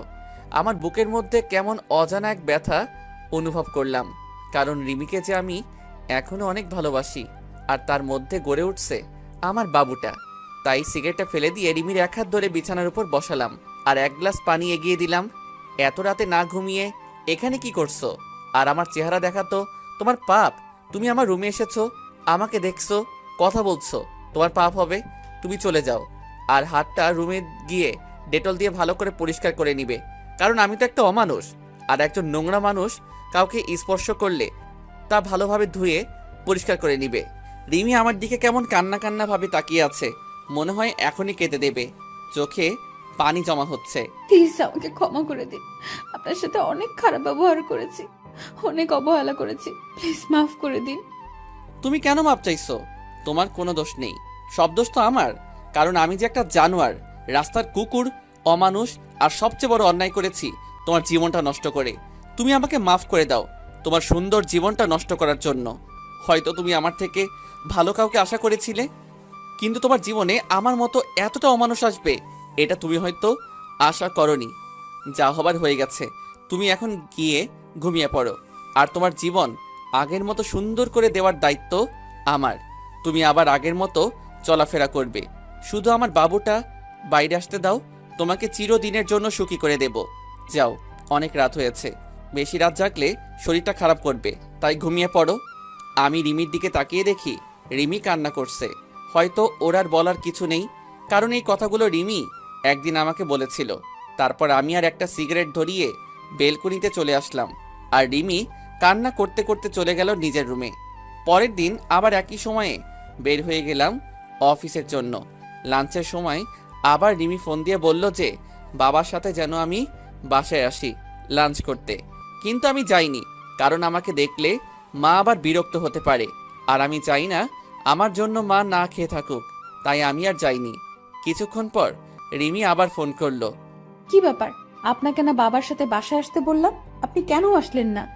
আমি দুপুরে এখন খাই না, না খাওয়ার অভ্যাস হয়ে গেছে, আর এখন আবার খাওয়া শুরু করলে অভ্যাসে পরিণত হবে, তাই আমারটা বাদ দিয়ে তোমারটা চিন্তা করো। তারপর আমি ফোনটা বন্ধ করে নিজের কাজ করতে থাকলাম। অফিস শেষে আবার আমার একটা চাকরি করতে হবে, সেটা হলো সময় নষ্ট। কিভাবে রাত 12টা পর্যন্ত বাইরে থাকা যায়। আজ আর ফোন অন করিনি। ঠিক 12টার সময় বাসায় পৌঁছালাম। রুমে ঢুকতেই দেখি রিমি হাজির। আপনার ফোন বন্ধ কেন? কতবার ফোন দিয়েছি জানেন আপনি? কেন, এ অমানুষটাকে আবার ফোন দেওয়ার কারণ কি? তোমাকে বলেছি না বেশি রাত জাগতে নিষেধ করেছি না, তারপরও কেন রাত জাগো? হ্যাঁ, রাত জাগলে আমার সন্তান, শুধু আমার সন্তানটার ক্ষতি হতে পারে, তাই বেশি রাত জাগবে না, যাও ঘুমিয়ে পড়ো। রিমি আবার আমার দিকে কাঁদো কাঁদো মুখে তাকিয়ে আছে আমার দিকে, চোখের কোণে পানি জমতে শুরু করেছে। রিমি চোখ মুছে বলল, না আসলে ডেলিভারির আর তো বেশি সময় নেই, আর 1 মাস সময় আছে, তাই বলছিলাম কি এই 1 মাস আমার রুমে ঘুমাবেন। কেন তোমার রুমে কেন? আর তাছাড়া একটা জানোয়ারকে তোমার রুমে থাকলে তোমার সমস্যা হবে তো। না কোনো সমস্যা হবে না, আরো ভালো হবে। বলা যায় না কখন ডেলিভারির পেইন উঠে যাবে, আর রাতে কখন কি লাগে ঠিক মতো নিতে পারি না, তাই পরে যদি বাচ্চার কোনো প্রবলেম হয়। এবার আমি কিছু বললাম না, কারণ সবার আগে আমার বাবুটা, তারপরে অন্য কেউ। তাই রিমির সাথে রিমির রুমে চলে আসলাম। রিমি বিছানায় ঘুমালো আর আমি সোফায় ঘুমালাম। তারপর সকালে রিমির ঘুম থেকে ওঠার আগে অফিসে চলে আসলাম। পরের দিন এভাবে সারাদিন কাজ করে রাতে রিমির রুমে সোফায় শুয়ে আছি। তখন রিমি বলল, আচ্ছা আমাদের বাবু হলে বাবুর নাম কি রাখবেন? আমাদের বাবু মানে শুধু আমার সন্তান, ও আর কারো না। আমার সন্তান, আমার যেটা ভালো লাগবে সেই নাম রাখবো। তোমার এই বিষয় মাথা না ঘামালেও চলবে। এখন ঘুমাও তুমি। রিমি এবার কান্না শুরু করে দিল। কিছুক্ষণ কান্না করতে করতে পরে ঘুমায় পড়ে। এভাবে কেটে যায় 1 মাস। এই 1 মাসে রিমি অনেক চেঞ্জ হয়ে গেছে, আমার উপর অধিকার খাটানো শুরু করছে। কিন্তু আমি রিমিকে সেই সুযোগ দিতাম না।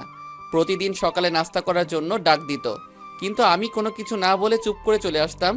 এতে রিমি অনেক কষ্ট পেত। তারপর দুপুরে লাঞ্চ টাইমে প্রতিদিন আমাকে ফোন দেবে।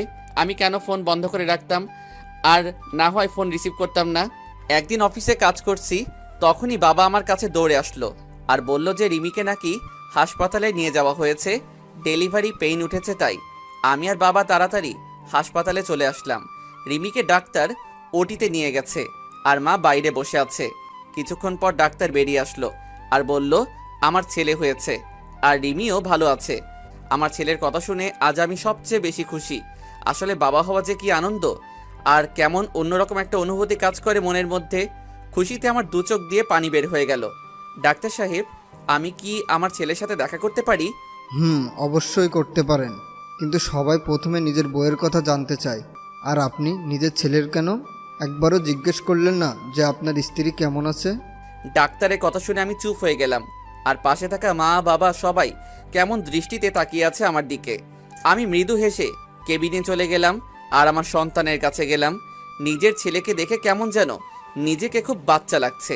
পাশের বেডে রিমি শুয়ে আছে, সেদিকে আমার কোনো মাথা ব্যথা নেই। আমার শুধু আমার ছেলেকে চাই। তারপর মা আর বাবা কেবিনে আসলো। মা রিমির পাশে গিয়ে বসলো আর বাবা আমার কাছে এসে আমার ছেলের মাথায় হাত বুলিয়ে দিতে লাগলো। কিছুক্ষণ পর মা বাবা বাইরে চলে গেল। আমি এখন আমার ছেলের কাছে বসে আছি। কিছুক্ষণ পর রিমি বলল, আমার ছেলেকে আমার কাছে দাও, আমি তো এখনো ভালোভাবে দেখতে পারিনি। আমার এবার মাথায় প্রচন্ড রাগ উঠে গেল। কি বললে? তোমার ছেলে মানে? এটা শুধু আমার ছেলে, এর বাবাও আমি, মাও আমি। মনে থাকে যেন। আর কোনো অমানুষের বাচ্চা তোমার ছেলে হয় কিভাবে? তুমি একদম ওকে স্পর্শ করবে না। আমার ছেলেকে আমি দেখে রাখবো। তাই বলে আমি রিমিকে কিছু বলতে না দিয়ে বাইরে চলে আসলাম। রিমি কিছু বলতে চাইছিল, কিন্তু আমি তার আগে চলে এসেছি। অবশ্য রিমি আমার কথা শুনে কান্না শুরু করে দিয়েছিল। কাঁদুক, তাতে আমার কি? এর থেকে 1000 গুণ কষ্ট আমি পেয়েছি। পুরো 1 বছর আমার কষ্ট তিলে তিলে আমাকে শেষ করে দিয়েছে। তারপর বাইরে এসে সব কিছু ঠিকঠাক করে নিলাম। চট্টগ্রামের একটা টিকিট কাটলাম। তারপর আমার যা যা লাগে সব কিছু যাবতীয় জিনিস নিয়ে প্যাক করে নিলাম। আর 2টা চিঠি লিখলাম, একটা মায়ের জন্য আর একটা রিমির জন্য। আজ রাতেই আমি সব কিছু ছেড়ে আমার ছেলেকে নিয়ে এই শহর ছেড়ে চলে যাব। তারপর আমি দুপুরের পরে আবার হাসপাতালে গেলাম। গিয়ে দেখি রিমির পাশে আমার ছেলে চুপটি করে শুয়ে আছে। এতে আমার রাগটা আরো বেশি হয়ে গেল। আমি তাড়াতাড়ি গিয়ে রিমির পাশ থেকে আমার ছেলেটাকে তুলে নিলাম। ওই, তোকে না আমি মানা করেছি আমার ছেলেকে স্পর্শ করতে? তাও তুই কেন ধরেছিস? তুই কি ভুলে গেছিস আগের কথা? তুই কি বলে গালাগালি দিয়েছিলি আমার আর আমার ছেলেকে? তারপরও তুই কিভাবে ওকে কোলে নিস? হ্যাঁ, প্লিজ আনাফ, আমাকে ক্ষমা করে দাও। আমি আমার ভুল বুঝতে পেরেছি। একটা মা হওয়া যে কতটা আনন্দের তা আমি জানতাম না। প্লিজ আমার ছেলের কাছ থেকে আমাকে দূরে সরিয়ে দিও না। তুমি যা বলবে আমি সব শুনবো, তবু আমার ছেলেকে আমার কাছে ফিরিয়ে দাও। কেন সেদিন মনে ছিল না যেদিন আমার ছেলেকে আর আমাকে জানোয়ার, রাস্তার কুকুর অমানুষ বলে গালাগালি দিয়েছিলি। তুই তো আমার ছেলেটাকে গালাগালি দিয়েছিস, কিন্তু তার বয়স মাত্র 2 মাস, তার তখন জন্ম হয়নি, তখন তুই গালাগালি দিয়েছিস। কোনো মা তার নবজাতক ছেলেকে এভাবে গালাগালি দিতে পারে না, তাই এর প্রতি তোর কোনো অধিকার নেই, মনে থাকে যেন। তাই বলে আমি ছেলেকে নিয়ে বাইরে একটা চেয়ারে বসে পড়লাম, আর এদিকে রিমি অঝোরধারায় কান্না করতে থাকলো। তারপর বিকাল হতেই দেখি মা বাবা চলে আসলো হাসপাতালে। আমাকে ছেলে নিয়ে এভাবে বাইরে বসে থাকতে রেখে বাবা আমার কাছে আসলো। কিরে কি হয়ে আমার দুলাভাইকে নিয়ে বাইরে বসে আছিস কেন? ভিতরে গিয়ে বস। বাবা আমাকে ক্ষমা করবে, আমার ছেলেকে আমি দেখতে পারবো। মা বা রিমি আমার ছেলের উপর কোনো অধিকার না দেখালে খুশি হব। দেখ বাবা, এতদিন যা হয়েছে সব ভুলে যা, আবার নতুন করে শুরু কর তোরা। আর তাছাড়া এখন তোরা 2 জন না 3 জন। বাবা তুমি কি ভুলে যেতে বলছো? আমার জীবনের সবচেয়ে খারাপ কষ্টকর 1 বছর ভুলে যাব? কোনোদিন সম্ভব না বাবা। এতদিন আমাকে যেমন অবহেলা করে এসেছে, তেমনই আমি চাই না আমার ছেলেটা সব সময় আমার মতো অবহেলা নিয়ে বড় হোক। বাবা তুমি আমার আর আমার ছেলের নিয়ে কোনো চিন্তা করতে হবে না, তুমি শুধু মায়ের শরীরের দিকে খেয়াল রাখবে। তাই বলে আমি আমার ছেলেকে নার্সের কাছে দিয়ে বাইরে চলে আসলাম। তারপর সারাদিন বাইরে কাটিয়ে দিলাম। আমার চট্টগ্রামের বাস রাত 11:30 বেজে। তারপর সোজা হাসপাতালে চলে গেলাম। গিয়ে দেখি রিমি ঘুমিয়ে আছে, আর তার হাতের পাশে আমার বাবুটা ঘুমিয়ে আছে। আমি বাবুটাকে কোলে নিয়ে তারপর সেখানে একটা চিঠি রেখে আমার ছেলেকে নিয়ে সোজা বাস স্ট্যান্ডে চলে আসলাম। আর আমার মায়ের জন্য যে চিঠি, সেটা মা কাল সকালে পেয়ে যাবে। তারপর আমি ব্যাগপত্র নিয়ে বাসে উঠে পড়লাম, আর মোবাইলের সিমটা খুলে ভেঙে বাইরে ফেলে দিলাম।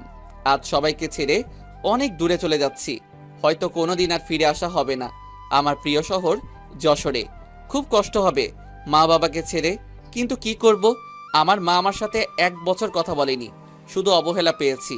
আর রিমিকে তো আমি ভালোবাসতাম, আমি চেয়েছিলাম সবকিছু ভুলে আবার নতুন করে রিমির সাথে সংসার শুরু করব, কিন্তু রিমি আমার নবজাতক বাচ্চাকে অবহেলা করছে। তার তো কোনো দোষ ছিল না, তাই আমি আর চাই না অবহেলা নিয়ে বেঁচে থাকতে। তাই অচেনা শহরে চলে আসলাম নতুন করে জীবন শুরু করতে। পরের দিন সকালে রিমি ঘুম থেকে উঠে দেখে তার ছেলে নেই, আর সেখানে একটা চিঠি রাখা আছে। এদিকে সকালে আহনাপের মায়ের কাছে একটা চিঠি পৌঁছায় দিল একটা অচেনা ছেলে। আহনাপের মা চিঠি পড়তে লাগলো।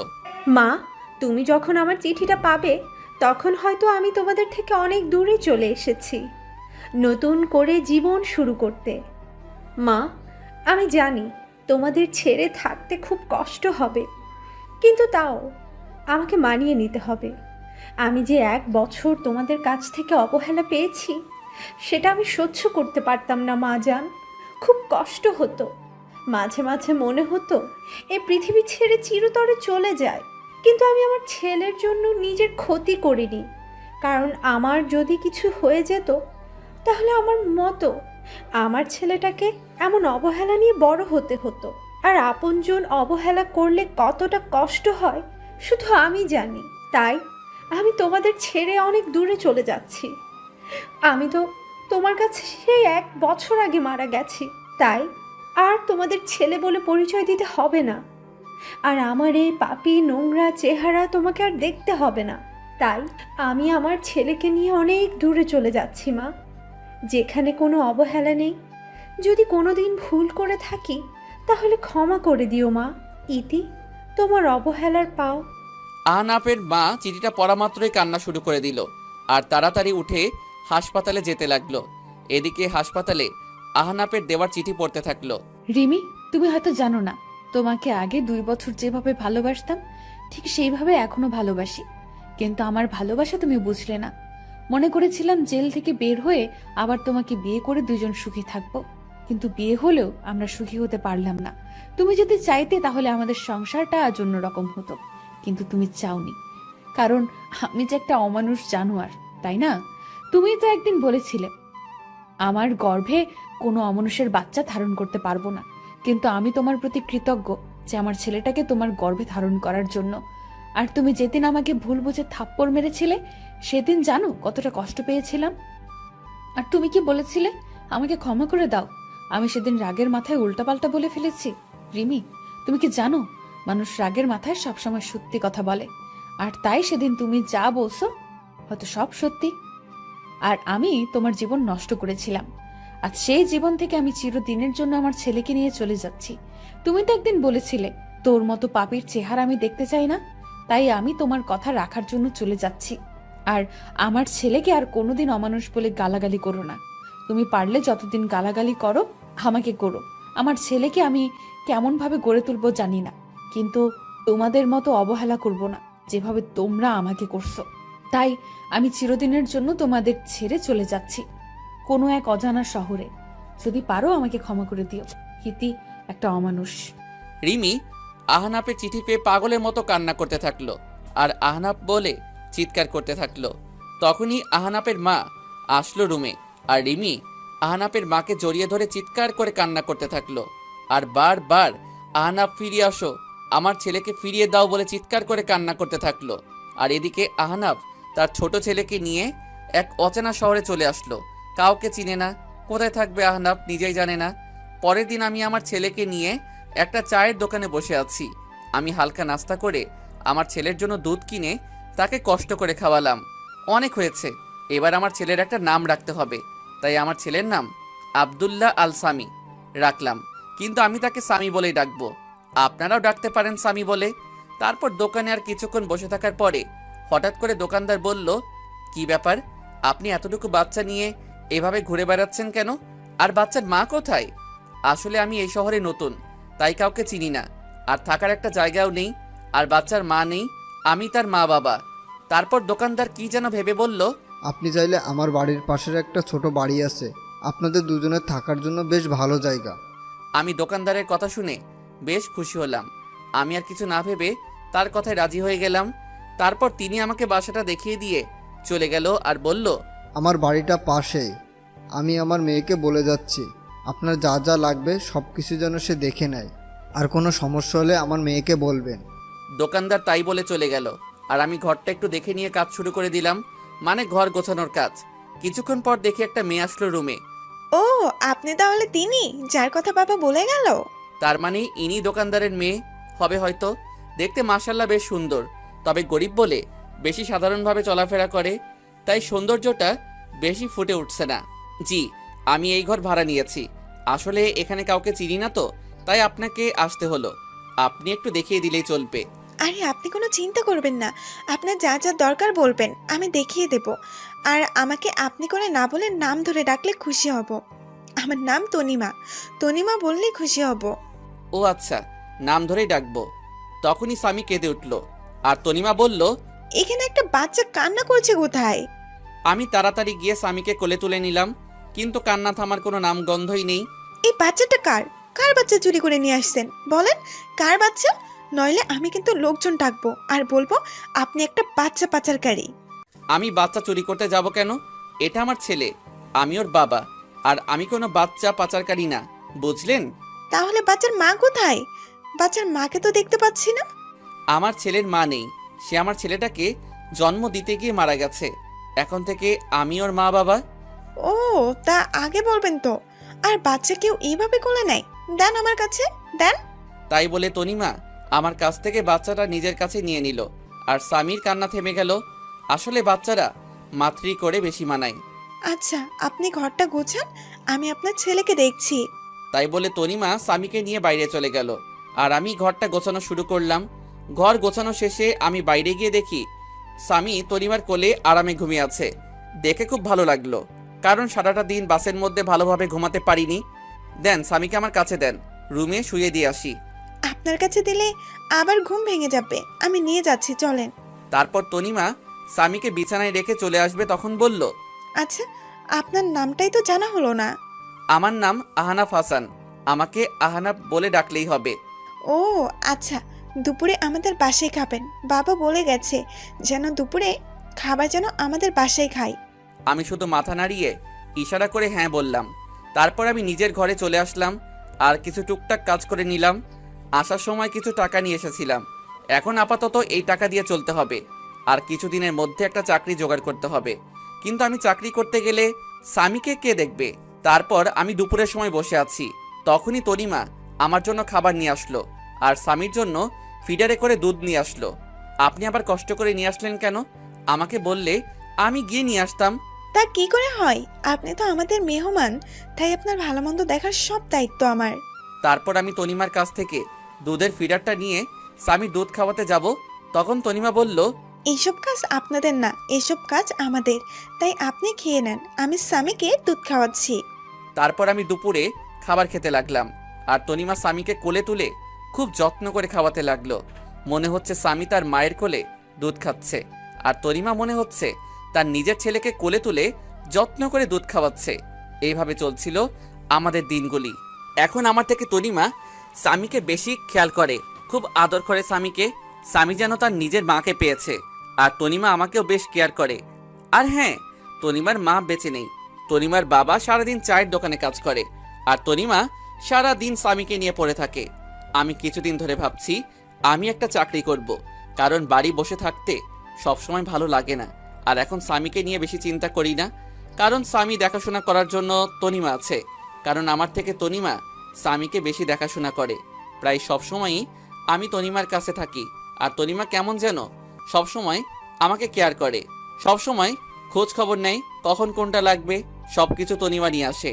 তারপর আমি কিছুদিনের মধ্যে একটা চাকরি পাই, আর পরশু চাকরিতে জয়েন করতে হবে। তনিমা শোনো, বলছি আমি একটা চাকরি পাইছি, আর ভাবছি চাকরিটা করব, কিন্তু স্বামীকে দেখে রাখবে কে? তাই তুমি যদি স্বামীকে একটু দেখে রাখতে। তো আমাকে বলছেন কেন? যান না, চাকরি করেন। আর এতদিন স্বামীকে মনে হয় অন্য কেউ দেখে রাখছে, যে আজ আমাকে বলছে যে দেখে রাখতে। এতদিন অন্য মানুষ দেখে রাখছে, আমি না হয় এখন দেখে রাখবো। আসলে আমি কথাটা ওভাবে বলতে চাইনি। আমার থেকে তো তুমি ওকে বেশি দেখাশোনা করো, তাই তোমাকে একটু বললাম। এখন তো আমি সে সকালে যাব, আর ফিরতে সন্ধ্যা হয়ে যাবে, তাই বললাম আর কি। আপনি কোনো চিন্তা করবেন না, স্বামীকে আমি ভালোভাবে দেখে রাখবো। আর স্বামী তো আমারই ছেলে নাকি? কি বললে? স্বামী তোমার ছেলে মানে? কই, কখন বললাম? আমি তো বলছি সে তো আমার ছেলের মতোই। ও ঠিক আছে। কিছুদিন ধরে দেখছি তনিমা কেমন যেন সব সময় মনে মনে কী সব বলে, আর কেমন সব সময় আর চোখে আমার দিকে তাকিয়ে থাকে। আমি বুঝতে পারছি তনিমা আমাকে ভালোবাসতে শুরু করেছে, কিন্তু এটা যে কোনোদিন সম্ভব না, কারণ আপনারা তো সবই জানেন, কিন্তু তনিমা তো আর জানে না। তবে আমি বুঝতে পারছি তনিমাকে ছাড়া স্বামী লালন পালন করা সম্ভব না। আর তনিমা কেমন যেন স্বামীর নিজের ছেলের মতো দেখাশোনা করে। আর তনিমা মেয়েটা অনেক ভালো, কোনো অহংকার নেই তার মধ্যে। তারপর আমি অফিস জয়েন করলাম। তনিমা এখন আমাকে প্রতিদিন সকালে সব কিছু গুছিয়ে দেয়। সকালে উঠে নাস্তা তৈরি করে দেবে, তারপর সন্ধ্যার পর নিজের স্বামীর মতো করে রাতের খাবার নিয়ে অপেক্ষা করে। কিন্তু তনিমা যা ভাবছে তা কোনোদিন হবার নয়। তনিমাকে আমার সব কিছু বলতে হবে, নইলে পরে অনেক বড় সমস্যা হতে পারে। তাই ভাবলাম তনিমাকে সব কিছু বলে দেব। আমি সকালে অফিসে যাচ্ছি, তখন তনিমার বাবা আমাকে ডাক দিল। আমি তনিমার বাবার কাছে গিয়ে সালাম দিলাম। তনিমার বাবা সালামের উত্তর দিয়ে বলল যেন রাতে তাদের সাথে একসাথে রাতের খাবার খাই, আর কিছু কথা আছে, তাই রাতে এক জায়গায় কথাটা বলবে। আমি এত কিছু না ভেবে অফিসে চলে আসলাম। অফিস শেষে রাতে বাসায় ফিরলাম। ফ্রেশ হয়ে তনিমার বাবার সাথে একসাথে খেতে বসলাম। তখন তনিমার বাবা বলল, দেখো আনাব বাবা, তুমি যেদিন থেকে এখানে এসেছো তুমি দেখছো আমার মেয়েটা কেমন। আর আমার মেয়েটা তোমার ছেলেকে নিজের ছেলের মতো লালন পালন করে, তুমি তো সব জানো। আর আমার মা মারা মেয়েকে কোনোদিনই কষ্ট দেয়নি। আমি আমার মেয়ের কষ্ট হবে বলে আমি আর বিয়ে করিনি, তুমি তো সব জানো। আর স্বামীর জন্য একটা মা দরকার, আর তুমি কতদিন একা একা থাকবে। তাই বলছিলাম কি আমার মেয়েকে তুমি বিয়ে করে নাও বাবা। খুব টেনশন হয় বাবা, বৃদ্ধ হয়ে গেছি, কখন যে কি হয়ে যায় বলা যায় না। আমি তনিমার বাবা হিসেবে বলছি না, আমি তোমার ভালোর জন্যই বলছি। আঙ্কেল কি বলছেন এসব? আর আমি তনিমাকে কোনোদিন ওই চোখে দেখিনি। আর হ্যাঁ, তনিমা মেয়েটা অনেক ভালো, আমার ছেলেকে নিজের ছেলের মতো ভালোবাসে, আর আমারও খুব যত্ন নেয়। কিন্তু এটা সম্ভব না। কথাটা বলার সাথে সাথে তনিমার দিকে তাকালাম, দেখি তনিমার চোখ দিয়ে অঝোর ধারায় কান্না করতে করতে বাইরে চলে গেল। তনিমা মনে হয় আমাকে ভালোবাসে, আর তনিমা মনে হয় আমার কাছ থেকে এই কথা আশা করেনি। তাহলে কেন তনিমাকে বিয়ে করতে পারবে না? কি সমস্যা বলো দেখছি। অনেক সমস্যা আছে আঙ্কেল, আপনি আমার পুরো কাহিনী জানেন না। কেন আমি ছোট একটা বাচ্চা নিয়ে কেন এক শহর থেকে অন্য শহরে চলে আসলাম। আমার একটা পুরনো অতীত আছে, আর সেই অতীত শুনলে আপনি আর আমার সাথে আপনার মেয়েকে বিয়ে দিবেন না। তোমার একটা অতীত আছে, কই তুমি তো আমাকে আগে বলনি। তখন বলার মতো পরিস্থিতি ছিল না, তাই বলিনি। কিন্তু আপনাদের কাছ থেকে আর লুকাবো না, সব বলবো আজ। তারপর আমি তনিমাকে ডাকলাম আর আমার অতীতের পুরো কাহিনী বলতে থাকলাম। তারপর আমি আমার পুরানো অতীত সব খুলে বললাম। দেখি তনিমা কান্না করতে করতে অন্য রুমে চলে গেল, আর তনিমার বাবা কোনো কথা না বলে চলে গেল। তারপর আমি নিজের রুমে চলে আসলাম, দেখি আমার ছেলেটা ঘুমিয়ে আছে। আজ মা বাবা আর রিমির কথা খুব মনে পড়ছে। এতদিনে হয়তো রিমি অন্য কারোর সাথে বিয়ে করেছে, কারণ রিমির কাছে তো আমি একটা খারাপ মানুষ ছিলাম। আর মা মনে হয় আমার উপর এখনও রেগে আছে। পুরনো কথা ভাবতে ভাবতে কখন যে স্বামীর পাশে ঘুমিয়ে পড়েছি নিজেই জানি না। পরের দিন সকালে উঠে ফ্রেশ হয়ে নিলাম, অফিসে যাওয়ার জন্য রেডি হচ্ছি। কিন্তু আজ তনিমা আমাকে নাস্তা করতে ডাকলো না, মনে হয় আমার উপর রেগে আছে। কিন্তু আমি অফিসে গেলে স্বামীর কি হবে? স্বামীর বয়স 8 মাস, তাই তাকে একা রেখে যাওয়া যাবে না। প্রতিদিন তনিমা স্বামীকে তার কাছে নিজের মায়ের মতো দেখাশোনা করত। কিন্তু আজ কি হবে? আমি বিছানায় মাথা নিচু করে বসে আছি, তখনই তনিমা আসলো আর বলল, আপনি অফিসে চলে যান, আমি স্বামীকে দেখে রাখছি। আসলে কাল একটু দেরি করে ঘুমানোর জন্য সকালে উঠতে দেরি হয়ে গেল, তাই আপনার জন্য নাস্তা তৈরি করতে পারলাম না। কাল থেকে আবার তৈরি করে দেব। আমি তনিমার দিকে তাকিয়ে দেখি তনিমার চোখ মুখ ফুলে আছে, আর চোখ কিছুটা লাল হয়ে আছে, মনে হয় সারা রাত কান্না করেছে। তনিমা, আমাকে তুমি ক্ষমা করে দাও। তোমাদের কাছ থেকে আমার পুরনো অতীত লুকানোর জন্য যদি সেদিন সবকিছু বলে দিতাম, তাহলে আজ তোমাকে কষ্ট পেতে হতো না। কিন্তু কি করব বলো, আমি যে চাইলেও সবকিছু ভুলে যেতে পারবো না। আপনি কেন ক্ষমা চাইছেন? আর অন্যায় তো আমি করেছি। আমি আপনার সম্পর্কে সবকিছু না জেনে আপনাকে ভালোবেসেছি। আমি আর আপনাদের মধ্যে আসবো না, কিন্তু স্বামীকে আমার কাছ থেকে দূরে রাখবেন না। স্বামী আপনার ছেলে, আমি কোনোদিন ভাবিনি, সব সময় নিজের ছেলে মনে করে এসেছি। প্লিজ স্বামীকে আমার কাছ থেকে দূরে সরিয়ে দেবেন না। আমি তনিমার কথা চোখ দিয়ে টপটপ করে পানি পড়তে থাকলো। রিমির মধ্যে আর তনিমার মধ্যে কত পার্থক্য! রিমি নিজের সন্তানকে অমানুষ বলে, গালাগালি করে, আর তনিমা স্বামী কিছু না হওয়া সত্ত্বেও স্বামীর জন্য কত ভালোবাসা তার। আমি স্বামীর কাছে গিয়ে স্বামীর 2 গালে 2টা চুমু দিয়ে স্বামীকে তনিমার কোলে তুলে দিয়ে চলে আসলাম অফিসে। এভাবে চলতে থাকলো আমার একাকিত্ব জীবন। এখন স্বামী হাঁটতে শিখে গেছে, আর সব সময় তনিমার সাথে সব সময় দুষ্টামি করে। তনিমা এখন আর আমার উপর তেমন অধিকার দেখায় না। হয়তো তনিমা বুঝে গেছে যে পাওয়ার নাই তা নিয়ে ভেবে লাভ নাই। আর তনিমা স্বামীকে সব সময় কাছে রাখে, খুব আদর করে স্বামীকে। একদিন অফিস থেকে বাসায় আসলাম, তখন তনিমা স্বামীকে আমার কাছে দিতে আসলো। আজ স্বামী আমাকে মা ডেকেছে জানেন? তনিমা, তুমি সব জানো আমার প্রতি ঘটে যাওয়া সব ঘটনা, আর আমি চাই না স্বামী আপনাকে মা বলে ডাকুক, কারণ আপনি তো আর সারা জীবন আর স্বামীকে দেখাশোনা করবেন না। আজ না হয় কাল তোমার বিয়ে হয়ে যাবে, তখন আমি চাই না স্বামী তার মায়ের জন্য কান্না করুক। তাই তুমি ভবিষ্যতের কথা চিন্তা করে এখন মানিয়ে নিলে খুশি হতাম। আমি বুঝতে পারছি, আমি চেষ্টা করব। এভাবে চলে গেল আরও 2 বছর। এখন স্বামী ভালোভাবে কথা বলতে পারে। স্বামী এখন আমাকে আব্বু বলে ডাকে। যেদিন স্বামী আমাকে আব্বু বলে ডেকেছিল সেদিন যে কত খুশি হয়েছিলাম তা ভাষায় প্রকাশ করা যাবে না। আর এখন স্বামী তনিমাকে আন্টি বলে ডাকে। আমি জানি এসব তনিমা শিখিয়ে দিছে। এভাবে আরও কিছুদিন যাওয়ার পর তনিমা এসে বলল, বাবা আমার বিয়ে ঠিক করে ফেলেছে, কিন্তু সে স্বামীকে ছাড়া থাকতে পারবে না বলে অযোধ্যারায় কান্না করতে থাকলো। আমি কি বলে তনিমাকে সান্ত্বনা দেব কিছু খুঁজে পাচ্ছি না, কারণ সেই ছোট থেকে স্বামী কোলে তুলে নিজের হাতে খাইয়ে বড় করেছে। সবাই কষ্ট হওয়ার কথা, কিন্তু বাস্তবটাকে মেনে নিতে হবে, নইলে পরে অনেক সমস্যার মধ্যে পড়তে হবে। কিছুদিনের মধ্যে তনিমার বিয়ে হয়ে গেল। এই কয়দিন স্বামীকে সবসময় কাছে নিয়ে রাখতাম, কারণ স্বামী এখনও ছোট। তাই কিছুদিন তনিমার থেকে দূরে রাখলে স্বামী হয়তো তনিমাকে আস্তে আস্তে ভুলে যাবে। তনিমা বিয়ের দিন স্বামীকে জড়িয়ে ধরে অনেক কান্না করেছিল, যেন মা তার ছেলেকে চিরদিনের জন্য ছেড়ে চলে যাচ্ছে। তনিমার কান্না দেখে আমারও খুব কান্না পাচ্ছিল। তারপর তনিমার বিয়ে হয়ে গেল। কিছুদিন স্বামী কান্না করছিল তনিমা না দেখতে পেয়ে, কিন্তু স্বামী ছোট, সে কারণে কিছুদিন পর আর কান্না করে না। এখন স্বামীকে আমার সাথে আমার অফিসে নিয়ে যাই। অফিসের সবাই স্বামীকে অনেক ভালোবাসে। সবাই স্বামীকে দেখে রাখে, সবাই স্বামীকে আদর করে। কিছুদিন পর অফিস থেকে জানালো আমার ট্রান্সফার করা হয়েছে, আর এখন আমার অফিস ঢাকাতে পোস্টিং করা হয়েছে। আমিও সব কিছু মেনে নিলাম। তনিমার বাবার কাছ থেকে বিদায় নিয়ে ঢাকাতে চলে আসলাম।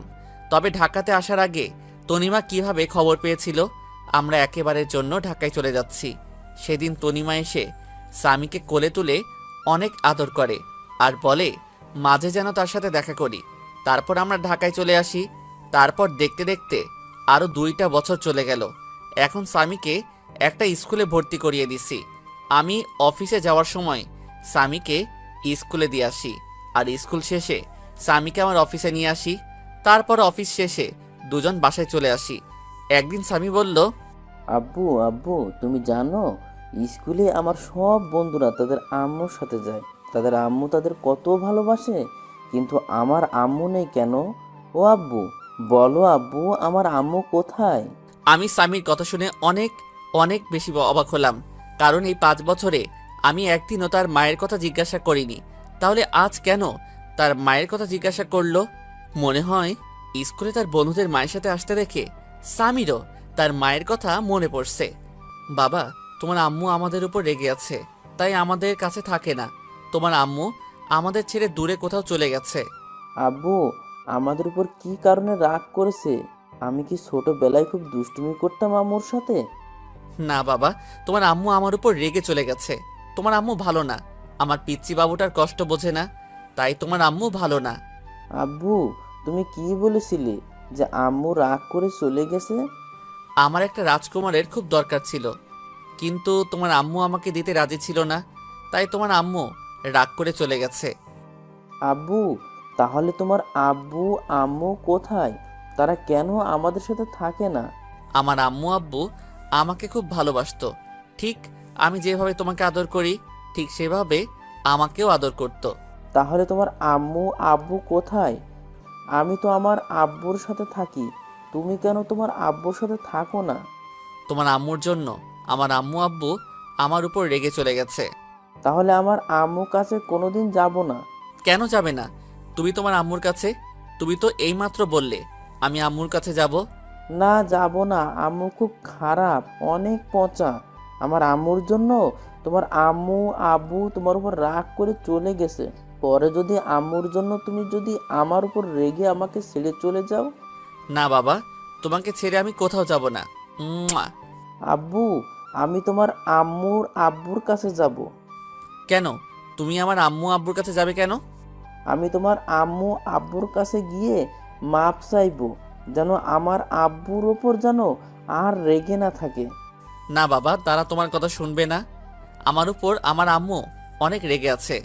না আব্বু, আমি যাব আর তোমার আম্মুর কাছে পা জড়ি ধরে মাপ চাইবো, যেন তোমাকে মাপ করে দেয়। আচ্ছা বাবা, তোমার পরীক্ষা শেষ হলে নিয়ে যাব, ঠিক আছে বাবা? ঠিক আছে আব্বু। তাই বলে স্বামী শুয়ে পড়ল, আর আমি ভাবতে থাকলাম আমাকেও অনেক মা বাবাকে দেখতে ইচ্ছে করছে। অনেকদিন মা বাবাকে দেখিনি, তাই স্বামীর পরীক্ষা শেষ হলে কিছুদিনের জন্য আবার সেই নিজের চিরচেনা শহর যশোরে যাব। এতদিনে মনে হয় রিমি আর একটা বিয়ে করে স্বামীর সাথে সুখে শান্তিতে সংসার করছে। রিমি সুখে থাকলেই ভালো, আমি আর কারো প্রতি মায়া জন্মাতে দেব না। এক রিমিকে ভালোবেসে আমার জীবনটা শেষ করে দিয়েছে, আমার মা বাবার কাছ থেকে আলাদা করে দিছে। আমি আর আমার ছেলের মাঝখানে অন্য কাউকে আসতে দেব না। তারপর পুরনো কথা ভাবতে ভাবতে কখন যে ঘুমিয়ে পড়েছি ঠিক খেয়াল নেই। তারপর সকালে ফ্রেশ হয়ে স্বামীকে তৈরি করে স্বামীর স্কুলে নামিয়ে দিয়ে আমি অফিসে চলে আসলাম। এইভাবে দেখতে দেখতে স্বামীর পরীক্ষা শেষ হয়ে গেল, আর আমারও অফিস কিছুদিনের জন্য ছুটি নিয়ে আমার নিজের শহরে যাওয়ার জন্য ব্যাগপত্র গুছিয়ে নিলাম। পরের দিন রাত 12টার সময় ঢাকা টু যশোর 2টা টিকিট কিনে বাসে উঠে পড়লাম। আজ 5 বছর পর নিজের শহরে যাচ্ছি। মনের মধ্যে কেমন অন্যরকম একটা ভয় কাজ করছে। দীর্ঘ 6 ঘন্টা জার্নি করার পরে নিজের শহরে পৌঁছালাম। খুব ভালো লাগছে। অনেক দিন পর নিজের শহরে আসলাম। অনেক স্মৃতি জড়িয়ে আছে এই শহরের সাথে। তারপর একটা সিএনজি নিয়ে নিজের বাড়ির দিকে রওনা হলাম। 30 মিনিট পর আমার বাসার সামনে আসলাম। বাড়িটা এখনো আগের মতো রয়েছে। এবারও মনে হয় বাড়িতে চুনকাম করা হয়নি। আমি দরজার সামনে দাঁড়িয়ে কলিং বেল বাজালাম। কিছুক্ষণ পর দরজা খুলে গেল, আর আমি আমার মা দরজা খুলে দিল। মা আমাকে দেখে আমার দিকে অবাক দৃষ্টিতে তাকিয়ে আছে। মা আমাকে দেখে অঝোর ধারায় কান্না করে দিল আর আমাকে জড়িয়ে ধরে হাউমাউ করে কান্না করছে। আমিও 5 বছর পর মাকে দেখে আমিও কান্না করে দিলাম। আব্বু, তুমি কান্না করছো কেন? আর ইনি কি তোমার আম্মু? হঠাৎ করে স্বামী ডাকে আমাদের হুঁশ ফিরল। মা আমাকে ছেড়ে দিয়ে বলল, আমার দাদু ভাই। আমি মাথা ঝাঁকিয়ে ইশারা করে বললাম, হ্যাঁ। এবার মা নিচু হয়ে স্বামীর সামনে বসে পড়ল আর সারা মুখে মা চুমু দিতে থাকলো আর জড়িয়ে ধরে কান্না করতে লাগলো আর বলল, বাবা আহনাফ, আমাকে ক্ষমা করে দে বাবা। তোকে না বুঝে অনেক কষ্ট আর অবহেলা করেছি রে বাবা। আমাকে তুই মাফ করে দে। মা কি বলছো তুমি? ছেলের কাছে কোনো মা মাপ চাই? তুমি আমাকে মাফ করে দাও এই 5 বছর তোমাদেরকে ছেড়ে দূরে থাকার জন্য। তুমি কাঁদছো কেন আব্বুর আম্মু? তুমি আমার আব্বুর উপর এখনো রেগে আছো? আমার আব্বুকে তুমি মাফ করে দাও। না দাদু ভাই, তোমার আব্বুর উপর আমার কোনো রাগ নেই, তবে অনেক অভিমান রয়েছে। 5 বছর আমার কথা তার একবারও মনে পড়েনি। খুব অভিমান তোমার আব্বুর উপর। আমার উপরে কি রাগ আর অভিমান করে আছো তুমি? যদি রাগ থাকে তাহলে আব্বুর মতো আমাকেও মাফ করে দাও। না দাদু ভাই, তোমার উপর কোনো রাগ বা অভিমান নেই। তুমি তো আমার সোনা দাদু ভাই। তাহলে আজ থেকে আমি তোমাকে কি বলে ডাকবো? আমাকে দাদু ভাই বলে ডাকবে কেমন? আচ্ছা দাদু ভাই, তাই বলবো। তারপর আমরা বাসার ভিতরে ঢুকে গেলাম। বাসাটা ঠিক আগের মতোই আছে, কিছু পরিবর্তন হয়নি, শুধু অবহেলাটা নেই। তারপর ব্যাগপত্র নিয়ে আমি আর স্বামী উপরে উঠে রুমে প্রবেশ করলাম। আর তখন আমি বেশ অবাক হলাম, মানে প্রচণ্ড অবাক হলাম, কারণ আমি কোনোদিন ভাবতে পারিনি রিমি এখানে থাকবে। হ্যাঁ, রিমি দেখি বিছানায় বসে আছে। অন্যদিকে ফিরে আমরা এসেছি হয়তো এখনো জানে না, কিন্তু রিমি এই বাড়িতে কেন? রিমিকে তো আমি মুক্ত করে দিয়েছি, তাহলে রিমি কেন এখনো এই বাড়িতে পড়ে আছে? আব্বু চলো, দাঁড়িয়ে পড়লে কেন? স্বামীর কথা শুনে রিমি আমাদের দিকে ফিরল। আমাদেরকে দেখে রিমির সাথে সাথে বিছানা থেকে লাফ দিয়ে নেমে পড়ল আর অবাক করা দৃষ্টিতে তাকিয়ে আছে আমাদের দিকে। রিমি আমার থেকে অনেক চেঞ্জ হয়ে গেছে, অনেক শুকিয়ে গেছে আর পাতলা হয়ে গেছে। রিমি কিছু বলছে না, চোখের পানি টলমল করছে। রিমি এবার দৌড়িয়ে এসে আমাকে জড়িয়ে ধরলো আর চিৎকার করে কান্না করতে থাকলো।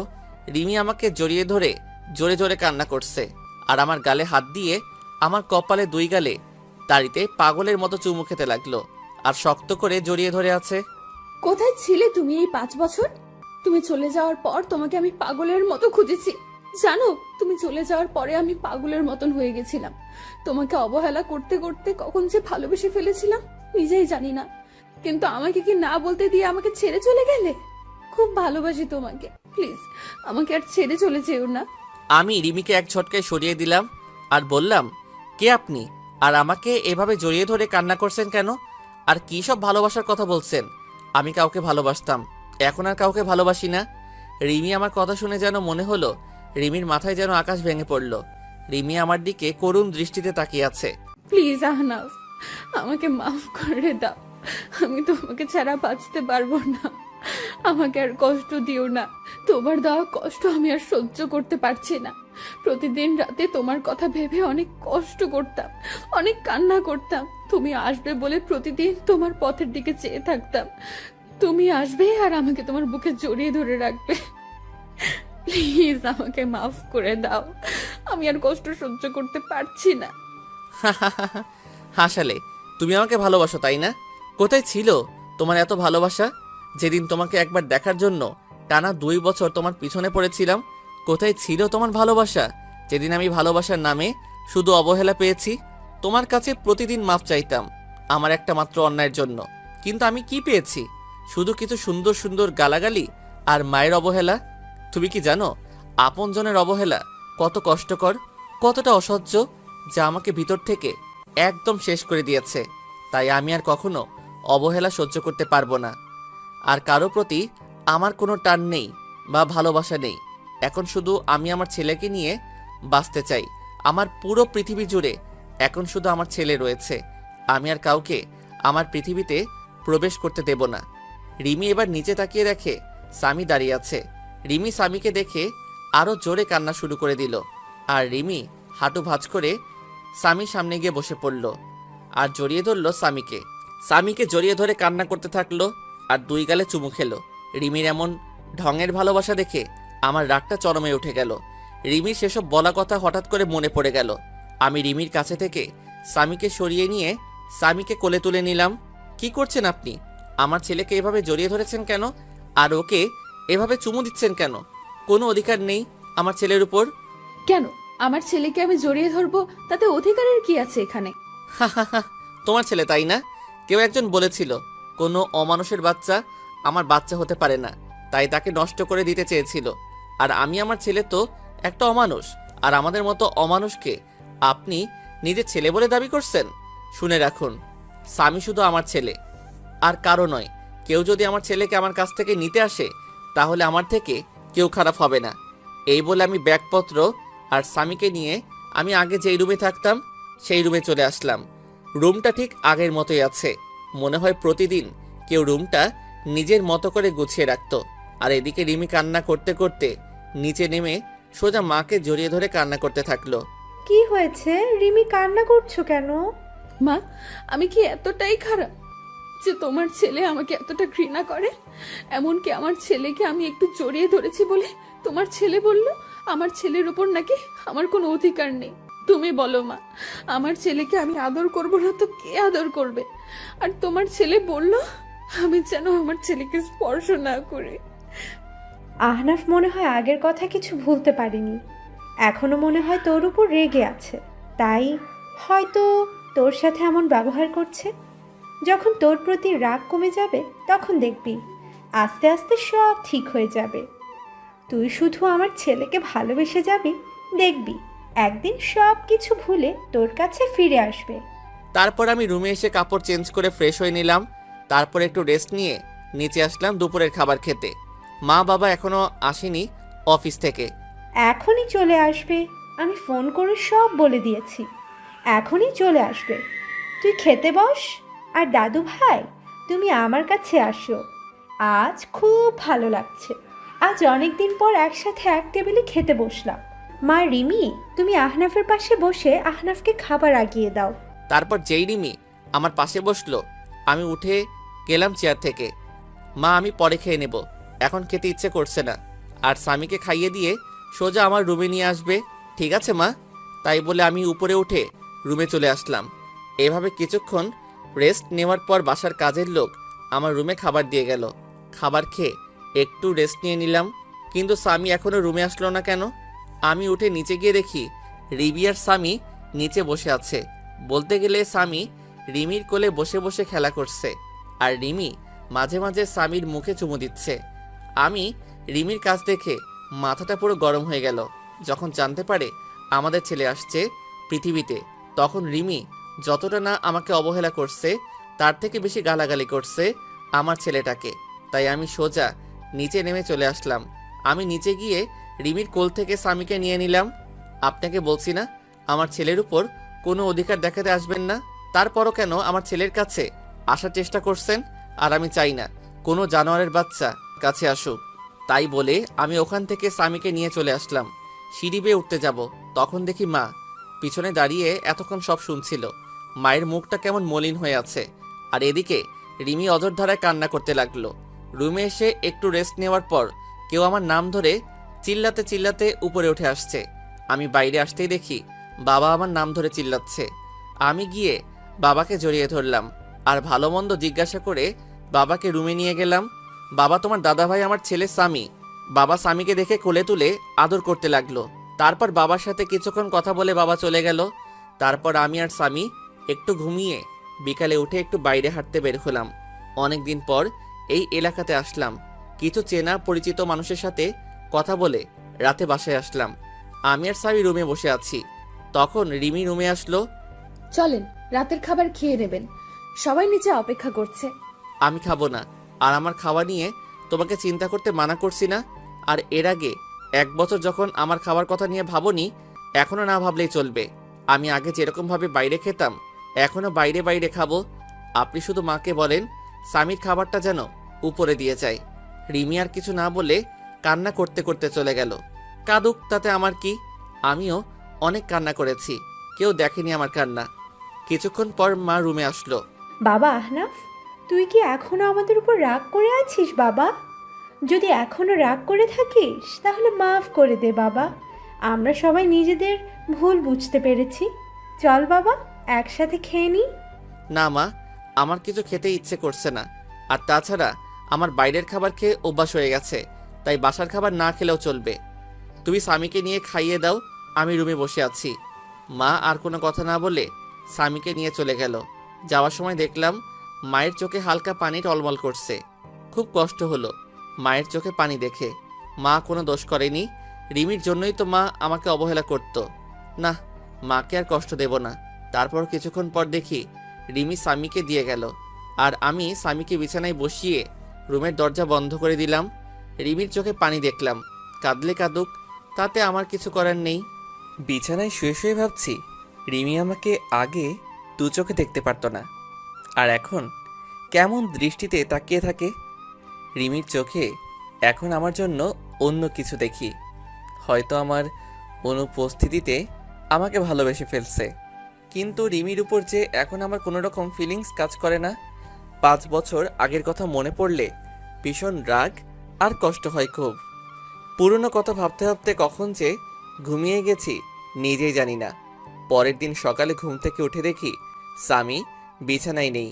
আমি তাড়াতাড়ি বিছানা থেকে উঠে চোখ মুছতে মুছতে নিচে এসে দেখি স্বামীকে সুন্দর পোশাক পরিয়ে নিজের কোলে তুলে খুব সুন্দর করে নিজের হাতে খাইয়ে দিচ্ছে, আর তারা কথা বলছে। বাবা, তোমার এতদিন মায়ের কথা মনে পড়েনি? খুব মনে পড়তো আম্মু। আমার স্কুলের সব বন্ধুদের তাদের মা স্কুলে নিয়ে যেত, আবার নিয়ে আসতো। খুব মন খারাপ হতো তখন, কিন্তু আব্বুকে যেই মায়ের কথা বললাম তখন আব্বু বলতো আমার নাকি কোনো মা নেই, আমার মা নাকি খুব পচা। আমাকে আর আব্বুকে অনেক গালাগালি করতো আর অবহেলা করতো। কিন্তু আম্মু, তুমি তো অনেক ভালো আম্মু, তাহলে আব্বু ওরকম কথা বলতো কেন যে তুমি অনেক খারাপ পচা? স্বামীর কথা শুনে রিমির মুখটা মুহূর্তের মধ্যে ফ্যাকাশে হয়ে গেল, কারণ সে নিজেই তো তার ছেলেকে আর আহনাফ অনেক গালাগালি আর অনেক খারাপ ভাষায় কথা বলেছে। ভাবতেই চোখ দিয়ে 2 ফোঁটা নোনা জল বের হলো। আমি আর দাঁড়িয়ে না থেকে রিমির সামনে চলে গেলাম। এই যে মিস ভদ্রমহিলা, আপনার লজ্জা করে না পরের ছেলেকে আদর করতে? আর আমাদের মতো পাপী নোংরা মানুষকে স্পর্শ করলে আপনার আবার সমস্যা হবে। আর স্বামী, তোমাকে না বলছি আমাকে না বলে কোথাও যাবে না? তাহলে কেন এখানে আসছো? আর আমি বলেছি না তোমার আম্মু নেই, তাহলে কেন এই মহিলাকে আম্মু বলছো? আর যেন কোনোদিন তোমাকে আম্মু বলতে না দেখি, মনে থাকবে তো? আর আমি তোমার আব্বু আম্মু, মনে থাকবে তো? আব্বু, কিন্তু এই আম্মুটা বলেছে উনি নাকি আমার আম্মু, তাই আমি আম্মু বলে ডেকেছি। আর এই আম্মু আমার অনেক ভালোবাসে আর আদর করে, আমি আম্মু বলে ডাকি। চুপ, একদম চুপ। আর একবার আম্মু বলে তোমাকে একটা থাপ্পড় মারবো।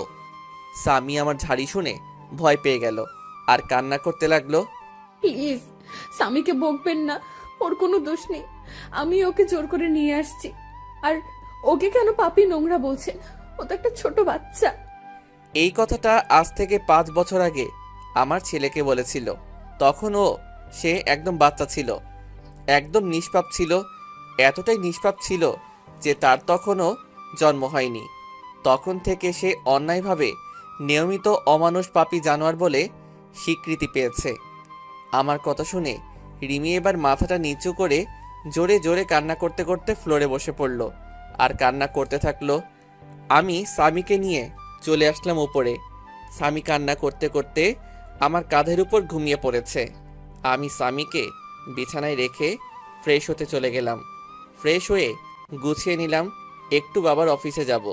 আজ অনেক দিন পর একটু অফিসে যাব, কিন্তু স্বামী ঘুমিয়ে পড়েছে। ওকে রেখে যাব নাকি সাথে নিয়ে যাব, এই নিয়ে চিন্তায় পড়ে গেলাম। তারপর স্বামীকে রেখে যাওয়ার সিদ্ধান্ত নিলাম। তারপর রুম থেকে বেরিয়ে মায়ের কাছে চলে গেলাম। মা, আমি একটু অফিস যাচ্ছি। স্বামী ঘুমিয়ে আছে, আমি জেগে গেলে তোমার কাছে রাখবে, আর যেন কেউ ওকে স্পর্শ করে না, তাহলে আমার থেকে খারাপ কেউ হবে না। বাবা আহনাফ, তুই এখনো পুরনো কথা ভুলতে পারিসনি। বাবা, আগের সব কথা ভুলে গিয়ে নতুন করে শুরু করা যায় না? মা, আমি চাইলেও কিছু ভুলতে পারবো না, যার জন্য আমার জীবন থেকে 5টা বছর কষ্ট আর অবহেলায় কেটেছে। 5 বছর আমার মা বাবার সাথে সম্পর্ক বিচ্ছিন্ন করছে একটা নিষ্পাপ শিশু, তার জন্য 5 বছর মায়ের আদর থেকে বঞ্চিত হয়েছে।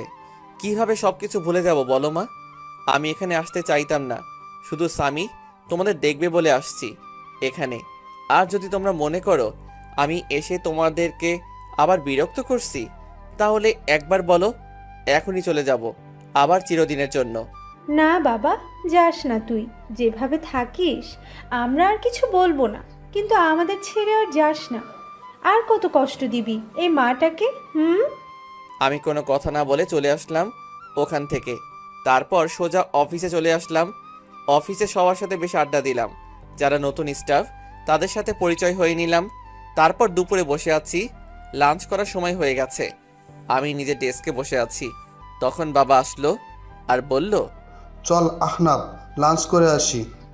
কিন্তু আমি যেতে চাইলাম না, শুধু স্বামীর জন্য বাসায় আসলাম। বাবা কলিং বেল বাজালো, কিছুক্ষণ পর মা এসে দরজা খুলে দিল। আমি ভিতরে ঢুকে দেখি স্বামী আর রিমি দুজনে হেসে হেসে খেলা করছে আর দুষ্টামি করছে। রিমি আমাকে আসতে দেখে রিমি স্বামীর থেকে দূরে সরে গেল, মনে হয় কিছুটা ভয় পাইছে। আমি আর কিছু বললাম না, কারণ এখানে বাবা রয়েছে। আমি চুপচাপ স্বামীকে নিয়ে উপরের রুমে চলে আসলাম। কিছুক্ষণ পর রিমি রুমে আসলো। আপনাকে নিচে ডাকছে দুপুরের খাবার খেতে। সবাই নিচে বসে আছে, অপেক্ষা করছে। আমি খাবো না, ক্ষুধা নাই, বাইরে থেকে খেয়ে নিব। আপনি চলে যান সামনে থেকে। কেন বাইরে খাবেন কেন? আপনার জন্য খাবার রান্না করা হয়েছে তো। এসব ঢং বাদ দেন। এতদিন কোথায় ছিল তোমার এসব ঢং? যত সব ঢং দেখলে বাঁচি না। আর একটা কথা, আপনাকে না বলা হয়েছে স্বামীর থেকে দূরে থাকবেন? কারণ আমি কিছুদিনের জন্য এখানে এসেছি, আবার কিছুদিন পর কাউকে না বলে হঠাৎ করে হারিয়ে যাব। তাই স্বামীর সাথে বেশি কথা বলবেন না, পরে সমস্যা হবে। তখন বারবার আপনার কাছে যাইতে চাইবে, আর সেটা কোনোদিন সম্ভব না। আর বিকালে আমি উকিলের কাছে যাব, কারণ 5 বছর আগে যেই কাজ করতে চেয়েছিলাম সেটা এখন করব। মানে আপনাকে ডিভোর্স দিয়ে চিরদিনের জন্য মুক্ত করে দেব। রিমি এবার দৌড়িয়ে এসে আমার পা জড়িয়ে ধরল আর বলল, প্লিজ আনাফ, একবার আমাকে ক্ষমা করে দাও। আর কষ্ট দিও না, অনেক কষ্ট সহ্য করেছি, আর পারছি না। তুমি যদি চলে যাও তাহলে যাবার আগে আমাকে খুন করে যাবে, কারণ তোমাকে আর আমার ছেলেটাকে ছাড়া আমি বাঁচতে পারবো না। তুমি চলে যাবার আগে আমাকে তোমার হাত দিয়ে খুন করে চলে যাবে, তাহলে আমাকে আর কোনো দিন কষ্ট পেতে হবে না। রিমির কান্না দেখে আমার খুব খারাপ লাগলো, খুব কষ্ট হতে লাগলো। কারণ রিমিকে তো আমি পাগলের মতো ভালোবাসতাম, এখনো ভালোবাসি। কিন্তু আমার রাগ আর অভিমানের কাছে আমার ইগোটা বারে বারে হার মেনে যাচ্ছে। তখন স্বামী আমাদের কাছে আসলো। স্বামী সোজা গিয়ে রিমির সামনে গিয়ে রিমির চোখের পানি মুছে দিচ্ছে। আম্মু, তুমি আব্বুর পা ধরে কান্না করছো কেন? তুমি কেঁদো না আম্মু, আমিও কিন্তু কেঁদে দেব। আর আব্বু, আম্মু তোমার কাছে কিসের জন্য মাপ চাইছে? তুমি আম্মুকে মাপ করে দাও আব্বু। স্বামী, তুমি তোমার দাদু ভাইয়ের কাছে যাও। আর তুই আমার ছেলেটাকে নিজের করে নিয়েছিস, যে তোর হয়ে কথা বলছে তোকে ক্ষমা করে দিতে পারি। তাহলে আমার জীবন থেকে 5 বছর ফিরিয়ে দেই, যেখানে আমি প্রতিনিয়ত অবহেলা পেয়েছি। তোর কারণে আমি 5 বছর মা বাবার থেকে দূরে থেকেছি। তোর কারণে মায়ের কাছ থেকে যে অবহেলা পেয়ে প্রতি রাতে কান্না করেছি, কষ্টে বুক ফেটে চিৎকার করে কান্না করতাম। দিতে পারবি সেই চোখের পানি? তোর জন্য আমার ছেলেটা 5 বছর মায়ের আদর থেকে বঞ্চিত হয়েছে। ফিরিয়ে দিতে পারবি আমার জীবনের সবচেয়ে কালো অধ্যায় ভুলিয়ে দিতে? রিমি কোনো কথা না বলে ফ্লোরে বসে বসে কান্না করছে। আমি রুম থেকে চলে আসলাম বাইরে। তারপর স্বামীকে নিয়ে বাসা থেকে বের হয়ে গেলাম। ভীষণ রাগ হচ্ছে রিমির উপর। যখন আমাদের ছেলে গর্ভে ছিল তখন মনে ছিল না এসব কথা? যত সব আহ্লাদখানি দেখলে বাঁচি না। তারপর সোজা ভালো একটা উকিলের কাছে আসলাম, যেন 20 দিনের মধ্যে ডিভোর্স পেপার রেডি করতে পারে। তারপর উকিলের সাথে সব কথা বলে বাইরে চলে আসলাম। রাত 9টার সময় আমি আর স্বামী বাইরে থেকে কিছু খাবার খেয়ে রাতে বাসায় আসলাম, কারণ স্বামীকে আবার বেশি রাত পর্যন্ত বাইরে রাখা যাবে না। তাই বাসায় চলে আসলাম। বাসায় এসে রুমে একটু রেস্ট নিচ্ছি, তখন রিমি আসলো আমার রুমে। আম্মু রাতের খাবার খাওয়ার জন্য ডাকছিল, আপনি আসবেন না? না, আমি আর স্বামী বাইরে থেকে খেয়ে এসেছি, এখন আমরা কেউ ডিনার করব না। আর আপনাকে না মানা করছি আমাদের উপর কোনো রকম অধিকার ফলাবেন না, তাও আপনার লজ্জা করে না? কেন বারবার নির্লজ্জের মতো আমার রুমে আসেন? হ্যাঁ?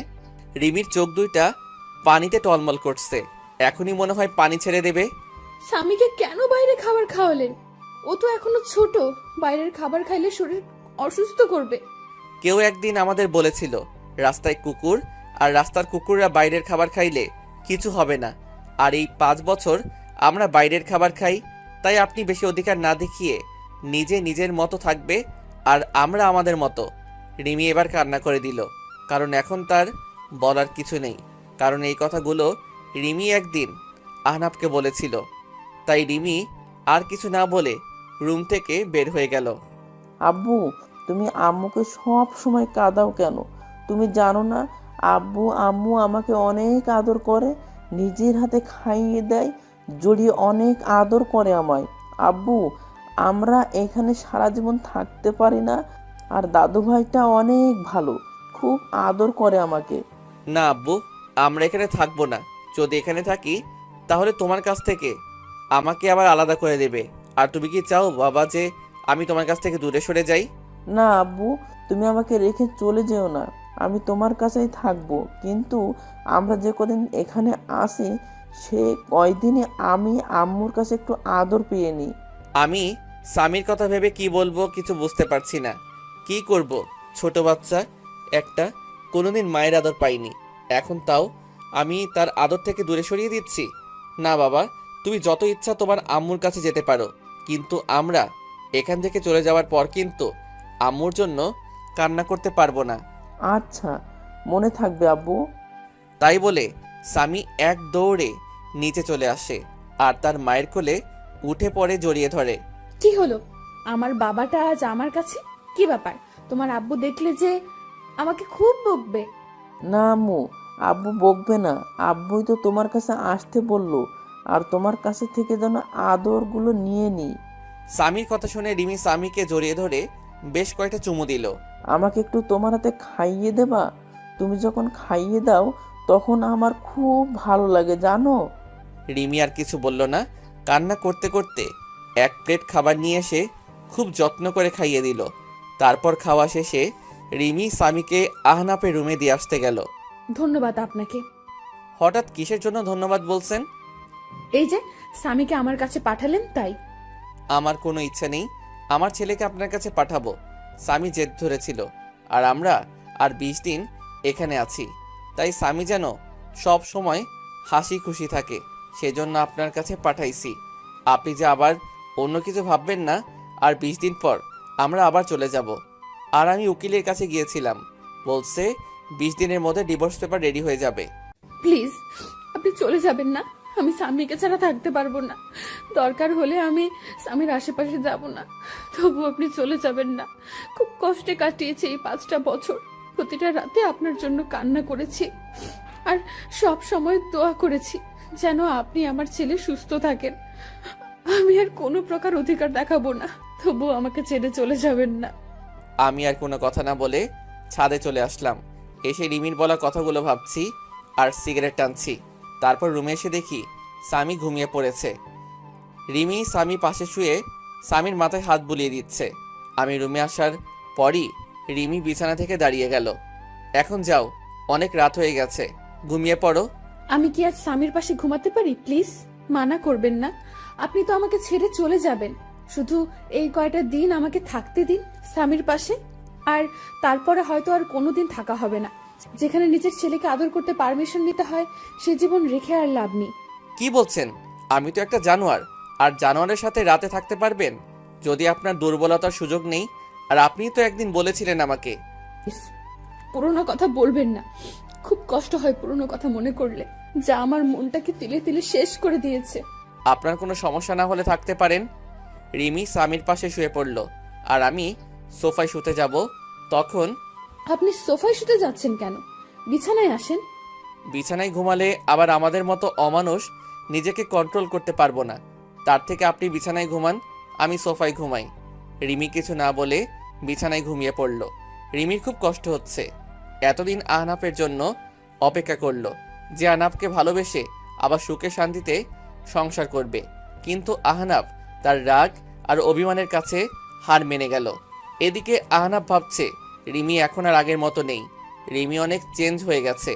সব সময় আমার পাশে থাকতে চাই, কিন্তু আমি আসতে দেই না। রিমি মনে হয় আমাকে ভালোবাসে, অনেক ভালোবাসে হয়তো। পরের দিন আমার একটু তাড়াতাড়ি ঘুমটা ভেঙে গেল। আমি বিছানার দিকে তাকিয়ে দেখি স্বামী রিমিকে জড়িয়ে ধরে ঘুমিয়ে আছে। রিমির চোখ দুটো ফুলে আছে, মনে হয় সারা রাত কান্না করেছে। চুলগুলো এলোমেলোভাবে রিমির মুখের উপর আছে। খুব মায়াবী লাগছে রিমিকে। আর স্বামী যেন মনে হয় সব থেকে বেশি খুশি, কারণ স্বামী তার মায়ের বুকে পরম যত্নে ঘুমিয়ে আছে। খুব ভালো লাগছে দেখে মা ছেলের ঘুমন্ত চেহারা।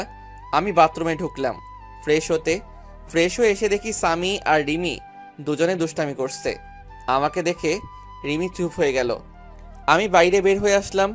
বাইরে থেকে হালকা নাস্তা করে বাসায় চলে আসলাম।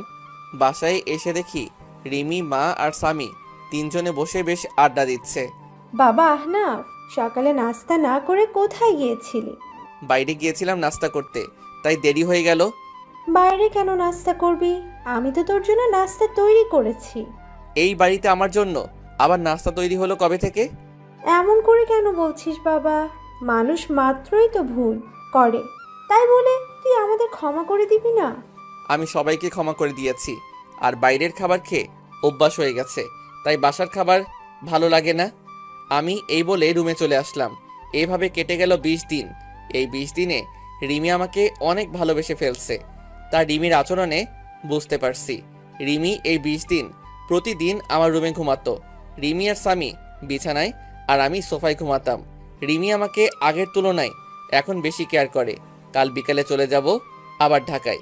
কাউকে কিছু বলিনি কখন যাব। পরের দিন সকালে উঠে চলে গেলাম উকিলের কাছে, ডিভোর্স পেপার নিয়ে বাসায় আসলাম।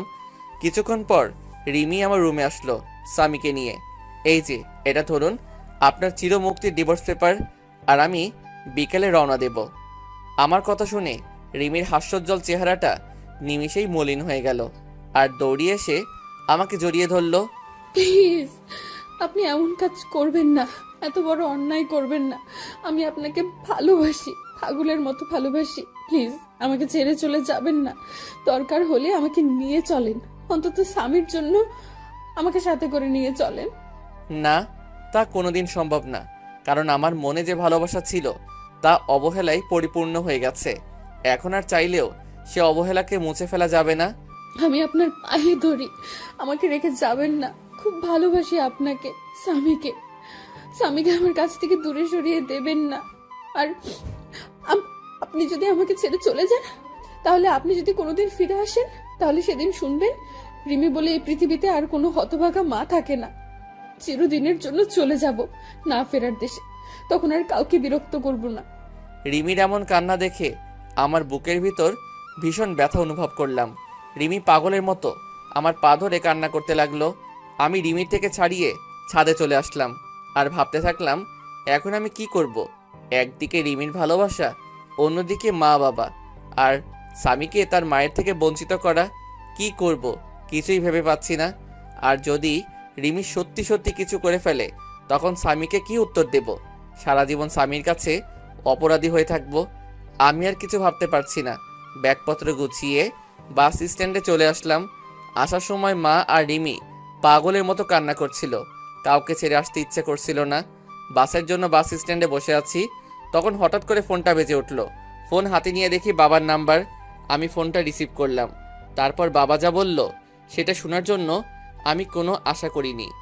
বাবা আহনাফ, তুই যেখানে থাকিস তাড়াতাড়ি হাসপাতালে চলে আয়। কেন বাবা, কি হয়েছে? মায়ের কি কোনো কিছু হয়েছে?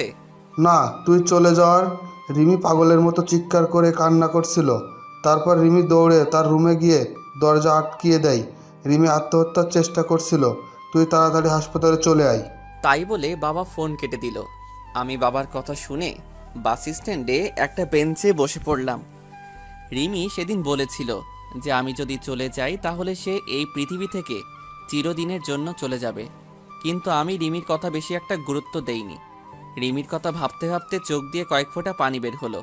আমি তাড়াতাড়ি ব্যাগ নিয়ে আমি আর স্বামী সোজা হাসপাতালে চলে আসলাম। হাসপাতালে এসে দেখি মা আর বাবা বসে আছে। আমি যাওয়া মাত্রই মা আমাকে একটা ঠাস করে চড় মারল। তোর জন্য মেয়েটা আর কত কষ্ট পাবে, তুই এত পাষাণ কিভাবে হলি? এখন তোকে আমার ছেলে বলতেও ঘৃণা করছে। একজন মায়ের কাছ থেকে তুই তার বাচ্চা নিয়ে দূরে চলে গেছিস।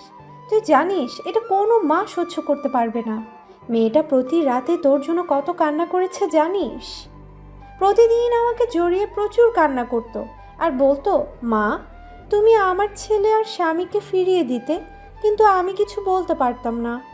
আজ যদি আমার মেয়েটার কিছু হয়ে যায় তাহলে চিরদিনের জন্য আমাকেও হারাতে হবে। আমি মায়ের কথা শুনে মাথা নিচু করে কান্না করছি। প্রচুর কষ্ট হচ্ছে রিমির এই অবস্থা দেখে। আজ যদি রিমির কিছু হয়ে যায় তাহলে আমি সারা জীবনে নিজেকে ক্ষমা করতে পারবো না। আর স্বামীকে কি বলবো আমার জন্য তার এই পৃথিবী থেকে চলে গেছে। খুব কান্না পাচ্ছে, বাবাকে জড়িয়ে কান্না করতে থাকলাম। কিছুক্ষণ পর ডাক্তার বের হয়ে আসলো। আমি দৌড়িয়ে ডাক্তারের কাছে গেলাম। ডাক্তার, আমার রিমি এখন কী রকম আছে? কি হলো ডাক্তার সাহেব, কথা বলছেন না কেন? কি হয়েছে আমার রিমির? দেখুন, আমরা আমাদের বেস্ট চেষ্টা করছি, কিন্তু জ্ঞান না ফেরা পর্যন্ত কিছু বলতে পারছি না। আমি কি একটু দেখা করতে পারি রিমির সাথে? না, এখন দেখা করা সম্ভব না। জ্ঞান ফিরলে কেবিনে দেওয়া হবে, হলেই তখন দেখা করতে পারবে। আমি স্বামীকে জড়িয়ে ধরে কান্না করে দিলাম।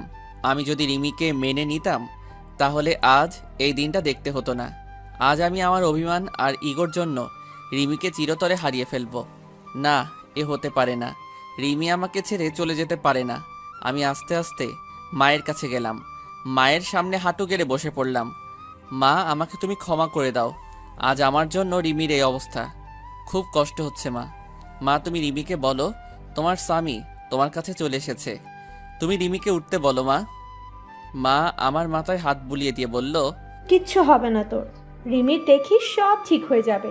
এভাবে কান্না করিস না, শক্ত হ বাবা। 17 ঘন্টা পর রিমির জ্ঞান ফিরল আর রিমিকে পাশের একটা কেবিনে শিফট করলো। তারপর ডাক্তার সাহেব আমাদের একজন একজন করে দেখা করতে গেল। প্রথমে মা দেখা করতে গেল। কিছুক্ষণ পর মা বের হয়ে আসলো। তারপর আমি আর স্বামী গেলাম রিমির কাছে। রিমি আমাকে দেখে মুখ অন্যদিকে ঘুরিয়ে নিল। আমি গিয়ে রিমির একটা হাত আমার হাতের মুঠোয় মধ্যে করে শক্ত করে ধরলাম। তুমি চিরদিনের জন্য চলে যেতে চাইছিলা, তাই না? তুমি চলে গেলে তোমার ছেলের মা হবে কে? তোমার ছেলেকে আদর করবে কে? তুমি চলে গেলে স্বামী মা বলে কাকে ডাকবে? তুমি চলে গেলে এ অমানুষকে মানুষ করবে কে? আমাদের কথা একবারও ভাবলে না তুমি? তুমি চলে গেলে আমার মা বাবাকে দেখে রাখবে কে? একবারও আমাদের কথা ভাবলে না তুমি? আমি চলে গেলে কারোর কি আসে যায়? ছেলে থাকতে ছেলেকে ঠিক মতো কাছে টানতে পারি না, স্বামী থাকতে আমি একজন স্বামী হারা। তাই আমি আর বাঁচতে চাই না। তুমি জানো, তুমি যেদিন আমার দুধের বাচ্চাকে নিয়ে চলে গিয়েছিলে সেদিন আমি মরে যেতে ইচ্ছে করেছিল। আমি আমার নিজের গর্ভের ছেলেকে গালাগালি করছি, প্রতিটা রাতে কান্না করছি যে আমি একজন মা হয়ে কিভাবে আমার সন্তানকে অবহেলা করেছি। তাই আমি আর বেঁচে থাকতে চাই না, যেখানে সব থাকতেও আমি একজন হতভাগী। এই যে তোমার স্বামী আর তোমার ছেলে তোমার কাছে ফিরে এসেছে, আর কোনোদিন তোমাকে ছেড়ে যাব না, আর তোমার কাছ থেকে তোমার ছেলেকে আলাদা করব না। এখন থেকে এই দুটো অমানুষকে মানুষ করার দায়িত্ব তোমাকে দিলাম। কি পারবে না মানুষ করতে? একদম আমার স্বামী আর ছেলেকে অমানুষ বলবে না। আর একবার যদি ওই কথা বলো তাহলে দেখিও আমি তোমাকে মার্ডার করে দেব। ওকে মহারানী, আর বলবো না। কিন্তু একটা বিষয়ে আমাকে খুব ভাবাচ্ছে। কি বিষয়ে ভাবছো? তুমি দেখি আমার স্বামীটাকে নিয়ে এত চিন্তা করছে। বিষয়টা হলো, তুমি কি খেয়ে আত্মহত্যা করতে গেছিলে যে বেঁচে গেলে? শুনলাম নাকি ফিনাইল খেয়েছিলে। ফিনাইল খাইলে কেউ মরে নাকি? বাথরুমের হারপিক খাইলে মনে হয় এত সময় সোজা উপরে উঠে যেতে। আচ্ছা, সমস্যা নেই। এবার থেকে আত্মহত্যা করতে চাইলে আমাকে বলবে, আমি হারপিক নিয়ে আসবো। কুত্তা, তুই আমাকে নিয়ে মজা করছিস? আজ দাঁড়া, তোকে আমি মেরে ফেলবো। তাই বলে রিমি আমাকে মারতে লাগলো। তারপর রিমিকে আমি জড়িয়ে ধরলাম আর রিমিও আমাকে শক্ত করে জড়িয়ে আমার বুকে মাথা রাখলো। মনে হচ্ছে রিমি তার সবচেয়ে নিরাপদ জায়গা পেয়ে গেছে। আমি রিমির মাথা উঠিয়ে রিমির কপালে একটা চুমু খেলাম। তারপর রিমি আবার আমাকে জড়িয়ে ধরলো। আব্বু, তুমি আমাকে জড়িয়ে না ধরে আম্মুকে জড়িয়ে আসো কেন? আমাকে জড়িয়ে ধরো, নাইলে আমি দাদু ভাইকে সব বলে দেবো কিন্তু। তারপর রিমি আমাকে ছেড়ে দিয়ে সামিকে কোলে তুলে নিয়ে পাগলের মতো দুই গালে, কপালে, নাকে ইচ্ছে মতো চুমু খেতে লাগলো। আমি মা ছেলের ভালোবাসা দেখছি। তারপর রিমি আমার দিকে হাত বাড়িয়ে দিল। তারপর রিমি এক পাশে সামিকে জড়িয়ে ধরলো আর আমাকে অন্য পাশে জড়িয়ে ধরে রিমি কান্না করে দিল। রিমি আমাকে তার বুক থেকে এক ঝাটকায় সরিয়ে দিল। আপনি কে আর আমাকে জড়িয়ে ধরে আছেন কেন? বলেন, কে আপনি যে আমার ছেলেকে জড়িয়ে ধরে আছেন কেন? কি বলছো এসব? ফান করো না তো। আজ প্রথম আমি আমার বউকে জড়িয়ে ধরলাম, আর তুমি আমাকে সরিয়ে দিলে কেন? জড়িয়ে ধরতে পারি, তবে একটা শর্ত আছে। শর্তটা মানতে পারলে তোমাকে অনেকগুলো পাপ্পি দেব। নিজের বউকে জড়িয়ে ধরতে আবার শর্ত লাগে নাকি? আমাকে জড়িয়ে ধরতে হলে একটা শর্ত মানতে হবে। বলেন মহারানী, কি শর্ত আপনার? আমাকে এখন এখানে প্রপোজ করতে হবে, আর তা না হলে আমাকে আর জড়িয়ে ধরতে পারবে না। যদি প্রপোজ করি তাহলে তুমি আমাকে মারবে না তো, আর গালাগালি দিতে পারবে না? রিমি আমার কথা শুনে হাসি মাখা মুখটা নিমিষেই কালো হয়ে গেল। কারণ আগে যখন রিমিকে প্রপোজ করতাম তখন রিমি আমাকে গালাগালি করত। আমি আর কথা না বাড়িয়ে রিমির সামনে হাঁটু কেড়ে বসে পড়লাম। কিন্তু এখন ফুল কোথায় পাবো? তখন মনে পড়ে গেল সামির কথা। সামিকে দুই হাত দিয়ে উঁচু করে রিমির সামনে ধরলাম। হবে কি তুমি আমার দিনের সূর্য, যা আমার জীবনকে আলোকিত করবে? হবে কি তুমি আমার ওই পূর্ণিমার চাঁদ, যে আলোকিত করবে আমার রাত? হবে কি আমার না দেখা স্বপ্ন, যা প্রতি রাতে তোমাকে নিয়ে দেখতে চাই? হবে কি আমার ছেলে সামির আম্মু? এই প্রথম কোনো ছেলে দিয়ে প্রপোজ করা দেখলাম। আমি তোমার ছেলের আম্মু হব। তাই বলে সামিকে কোলে তুলে নিল রিমি। এখন কি আমার বউটাকে একটু জড়িয়ে ধরতে পারি? না, এখন হবে না। স্বামী আছে এখানে, আগে বাসায় যাব, তারপর তোমাকে সব সময় বুকে শক্ত করে জড়িয়ে ধরে রাখবো, যেন আমাকে আর কষ্ট দিয়ে চলে যেতে না পারো। কে বলল আমি আমার সুইট বউটাকে রেখে চলে যাব? রিমির নাক টেনে বললাম। তারপর রিমি আর স্বামীকে দুই হাত দিয়ে দুজনকে জড়িয়ে ধরলাম। রিমি যেন আমার বুকের সাথে মিশে যেতে চাইছে। এই রিমি, আই লাভ ইউ সোনা। আই লাভ ইউ টু জান। তারপর হঠাৎ করে দরজায় ঠক ঠক আওয়াজ আসলো। আমি রিমিকে ছেড়ে দিলাম। দেখি মা, বাবা আর ডাক্তার কেবিনে আসলো। ডাক্তার রিমিকে একটু চেক আপ করে বলল আগামীকাল রুগীকে নিয়ে যেতে পারেন। তাই বলে ডাক্তার চলে গেল। কি ব্যাপার, আমার মেয়েটাকে অনেক খুশি খুশি লাগছে আজ। অনেক দিন পর মেয়েটার মুখে হাসি দেখলাম। দোয়া করি যেন তোরা সব সময় এমন খুশি হয়ে সুখে শান্তিতে ঘর সংসার কর। রিমি মায়ের কথা শুনে কিছুটা লজ্জা পেল। কিছুক্ষণ পর একটা মহিলা এসে রিমিকে জড়িয়ে ধরে কান্না করে দিল। রিমিও সেই মহিলাকে জড়িয়ে ধরে অঝোর ধারায় কান্না করে দিল। আমি আস্তে আস্তে বাবার কাছে গেলাম। বাবা, এই মহিলাটা আবার কে? একে তো কোনোদিন দেখিনি। আরে বলদের বাচ্চা বলদ, এটা রিমির মা, তোর একমাত্র শাশুড়ি আম্মা হয়। কি? আগে বলবে তো যে ইনি আমার শাশুড়ি হয়। আসলে রিমির মাকে কোনোদিন দেখিনি, তাই চিনতে পারছি না। আমি তাড়াতাড়ি গিয়ে রিমির মার পা ধরে সালাম করলাম। রিমির মা আমাকে দেখে কান্না করে দিল। তারপর কিছুক্ষণ গল্প করে সবাইকে বাসায় পাঠিয়ে দিলাম। মায়ের সাথে স্বামীকেও বাসায় পাঠিয়ে দিলাম। আমি সারা রাত রিমির পাশে থাকবো, তাই সবাইকে বাসায় পাঠিয়ে দিলাম। এই, তোমার ক্ষুধা পেয়েছে না? না, আমার ক্ষুধা নাই, তবে কেউ যদি আমাকে নিজের হাতে খাইয়ে দিত তাহলে একটু খাইতাম আর কি। এত ঢং না করে সোজাসুজিভাবে বললেই হতো। কি আমি ঢং করছি? দাঁড়া, ওখানে আমি আসছি। আমি আর দাঁড়িয়ে না থেকে বাইরে এসে কিছু খাবার আর ফলের জুস কিনে রিমির কাছে আসলাম। তারপর রিমির হাত ধরে রিমিকে উঠালাম।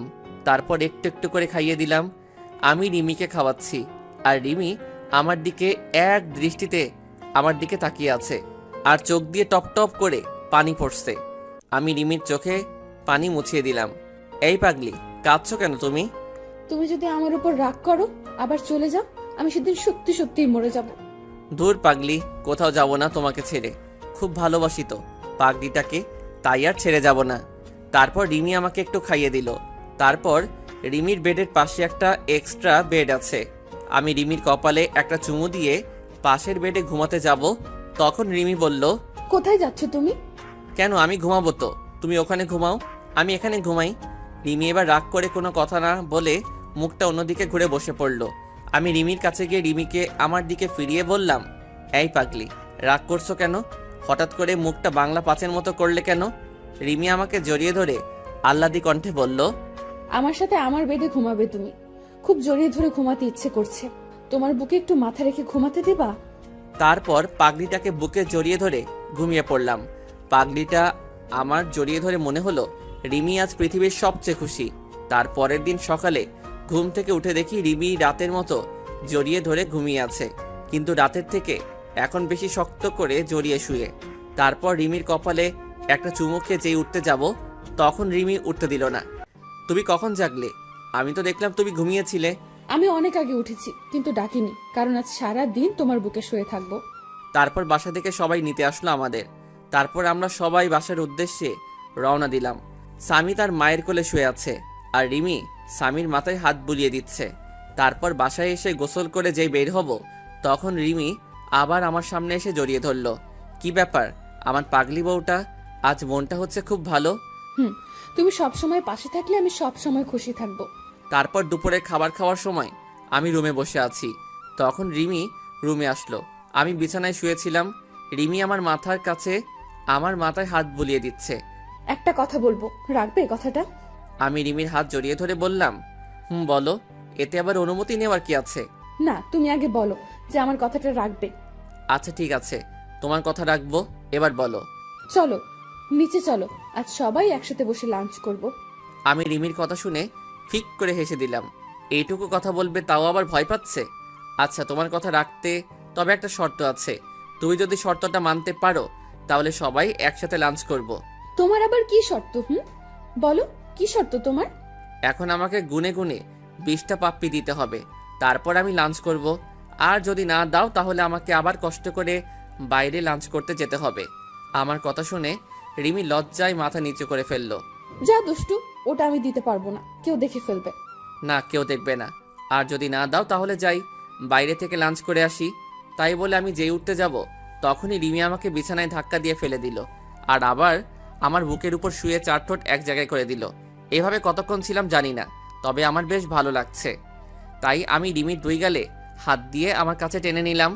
রিমি আমাকে ছেড়ে দিয়ে যেই চলে যাবে, তখনই আমি আবার রিমির হাত ধরে আবার আমার বুকের উপর নিয়ে আসলাম। রিমি এবার আমার গলা জড়িয়ে ধরে আমার বুকের উপর শুয়ে পড়ল। এই, আমরা হানিমুন করতে যাব না? ঢং দেখলে বাঁচি না। বুড়ো বয়সে হানিমুন তোমার? দাঁড়াও, বের করছি, দাঁড়াও। এই বলে রিমি আমাকে মারতে থাকলো। কি, আমি বুড়ো? তাহলে তুমি আমার সুইট বুড়ি বউ। আচ্ছা ঠিক আছে, এই বুড়োর সাথে তোমার থাকতে হবে না, আমি আবার চলে যাব। আগে আমি আর স্বামী যেখানে থাকতাম। রিমি আমার কথা শুনে আমাকে এবার শক্ত করে জড়িয়ে ধরে কান্না করে দিল। না, তুমি কোথাও যাবে না, তোমাকে আমি কোথাও যেতে দেব না। তুমি চলে গেলে এবার আমি সত্যি সত্যি মরে যাব। চুপ পাগলি, মরার কথা আর একবার যেন মুখে না শুনি। তুমি কি ভাবছো এই 5টা বছর তোমার কাছ থেকে দূরে সরে খুব খুশি ছিলাম, তাই না? তোমার কথা প্রচুর মনে পড়তো, খুব কষ্ট হতো তোমার মা বাবার কথা মনে পড়লে। তাহলে তুমি এই মাত্র বললে আমাকে ছেড়ে চলে যাবে? না, তোমাদেরকে ছেড়ে আমি কোথাও যাব না। চলো নিচে চলো, সবাই অপেক্ষা করছে আমাদের জন্য। তারপর নিচে এসে সবাই একসাথে খেতে বসলাম। রিমি স্বামীকে খাওয়াই দিচ্ছে। কতদিন পর বাড়ির রান্না করা খাবার খাইলাম। খাওয়া শেষে উঠতে যাব, তখন বাবা বলল, আহনাফ, তুমি কি ঢাকায় চলে যাবে নাকি এখানে নিজেদের ব্যবসা দেখাশোনা করবে? না বাবা, আমি আর ঢাকায় যাব না, এখানে নিজেদের ব্যবসা দেখব। তবে কিছুদিন পর থেকে অফিস যাব, আমাকে এক জায়গায় যেতে হবে, আর সাথে রিমি আর স্বামীকে নিয়ে যাব, আর আগামীকালই রওনা দেব। ঠিক আছে, আর সাবধানে যাস। তাই বলে রুমে চলে আসলাম। তারপর রিমি আসলো রুমে। এই, আমাদের নিয়ে তুমি কোথায় যাবে বললে না কিন্তু। কেন, সেই সময় বললাম তো হানিমুনে যাব, আর খুব গুরুত্বপূর্ণ একটা কাজ আছে ওখানে। কি এমন গুরুত্বপূর্ণ কাজ যে আমাকে বলা যাবে না? সময় হলে সবই জানতে পারবে। তারপর দিলাম একটা ঘুম। ঘুম থেকে উঠে রিমিকে বললাম গুছিয়ে নিতে, আজ আমরা ঘুরতে যাব। রিমি এতগুলো খুশি হলো। আচ্ছা, আমি কোন শাড়িটা পরবো? তুমি একটা কালো রঙের শাড়ি পরবে, আর স্বামীকে একটা কালো রঙের পাঞ্জাবি পরিয়ে দেবা, আর আমিও একটা কালো রঙের পাঞ্জাবি পরবো। সবাই একসাথে ম্যাচিং করে ড্রেস পরে বাইরে বের হব। তখন মা সামনে আসলো। বাহ, খুব সুন্দর লাগছে তোমাদেরকে, আমারই নজর লাগছে। তারপর আমরা বাইরে বের হয়ে একসাথে হাঁটতে থাকলাম। স্বামী মাঝখানে হাঁটছে, আর আমি আর রিমি দুপাশে স্বামীর হাত ধরে হাঁটছি। রাস্তার সবাই যেন কীরকমভাবে আমাদের দিকে বারবার তাকিয়ে আছে। এভাবে কিছু দূর যাওয়ার পর আমার কিছু পুরনো বন্ধুদের সাথে দেখা হলো। তাদের কাছে গিয়ে দাঁড়ালাম। সব শালারা আমাদের দিকে তাকিয়ে আছে। ওই শালা, ওইভাবে কি দেখিস? তারপর তাদের থেকে বিদায় নিয়ে একটা ফুচকা হাউসে ঢুকে 2 প্লেট ফুচকা অর্ডার করলাম আর স্বামীর জন্য জুস নিলাম। তারপর হাঁটতে হাঁটতে বাসায় চলে আসলাম। রাতে একসাথে খাবার খেয়ে রুমে চলে আসলাম। কিছুক্ষণ পর রিমি স্বামীকে কোলে করে নিয়ে বিছানায় ঘুম পাড়িয়ে দিল। তারপর আমি শুয়ে পড়লাম। রিমি স্বামীকে একপাশে রেখে রিমি মাঝখানে চলে আসলো আর আমার বুকে মাথা রেখে শুয়ে পড়লো। তারপর কিছুক্ষণ গল্প করে ঘুমিয়ে পড়লাম। সকালে উঠে দেখি রিমি আমার বাম সাইডে আর স্বামী ডান সাইডে আমাকে শক্ত করে জড়িয়ে ধরে শুয়ে আছে আর শুধু দুষ্টামি করছে। তারপর ফ্রেশ হয়ে রিমিকে বললাম ব্যাগপত্র গুছিয়ে নিতে। সকাল 10টায় গাড়ি, তাই তাড়াতাড়ি বাস স্ট্যান্ডে গিয়ে বাসে উঠে পড়লাম। আমরা কখন যাচ্ছি বলবে একটু? আমরা সবাই কক্সবাজার যাচ্ছি। তারপর রিমি আমার কাঁধে মাথা রেখে আমায় জড়িয়ে ধরে ঘুমিয়ে পড়ল আর স্বামী আমার কোলে ঘুমাচ্ছে। আমরা ভোর 6টার সময় চিটাগাং পৌঁছালাম। তারপর রিমিকে ডাক দিলাম। তারপর বাস থেকে নেমে একটা রিক্সা নিয়ে সোজা চলে আসলাম সেই চায়ের দোকানে, যেখানে ঠিক 5 বছর আগে একটা বাচ্চা ছেলে নিয়ে এসেছিলাম। দোকানের কাছে গিয়ে দেখলাম চাচা এইমাত্র দোকানটা খুললো। আমি গিয়ে চাচাকে জড়িয়ে ধরলাম। চাচা আমাকে দেখে খুশিতে জড়িয়ে ধরলো। তারপর স্বামী আর রিমিকে ডাক দিলাম। চাচা দেখেন তো চিনতে পারেন কি না। ভালো করে দেখলো, কিন্তু স্বামীকে চিনতে পারছে না। চাচা আমার সেই ছোট ছেলে যাকে আপনি আশ্রয় দিয়েছিলেন। তারপর চাচা স্বামীকে কোলে তুলে নিয়ে খুশিতে কান্না করে দিল। তারপর সবাই মিলে চাচার বাসায় আসলাম। আজ অনেক দিন পর এই রুমে প্রবেশ করলাম। চাচা, তনিমার খবর কি? তনিমা ভালো আছে তো? ভালো আছে, সবাই ভালো আছে। তুমি একটু বসো, আমি তনিমাকে ফোন দিয়ে বলছি যে তোরা এসেছিস। তারপর চাচা তনিমাকে ফোন করে বাইরে চলে গেল কিছু খাবার আনতে। এই তনিমাকে, আর তুমি তাকে কিভাবে চিনো? তনিমা হচ্ছে এই চাচার মেয়ে, আর সেই আমাদের স্বামীকে 1 বছর স্বামী নিজের মায়ের মতো আদর যত্নে বড় করেছিল। তারপর এক এক করে রিমিকে সবই বলে দিলাম। তারপর চাচা নাস্তা নিয়ে আসলো। কিছুক্ষণ পর তনিমা হাঁপাতে হাঁপাতে রুমে প্রবেশ করলো আর তনিমা স্বামীকে দেখে কোলে তুলে পাগলের মতো চুমু দিতে লাগলো। কেমন আছেন আপনি? আর এটাই কি সেই রিমি ভাবি? আমরা ভালো আছি। আর এই হচ্ছে স্বামীর আম্মু।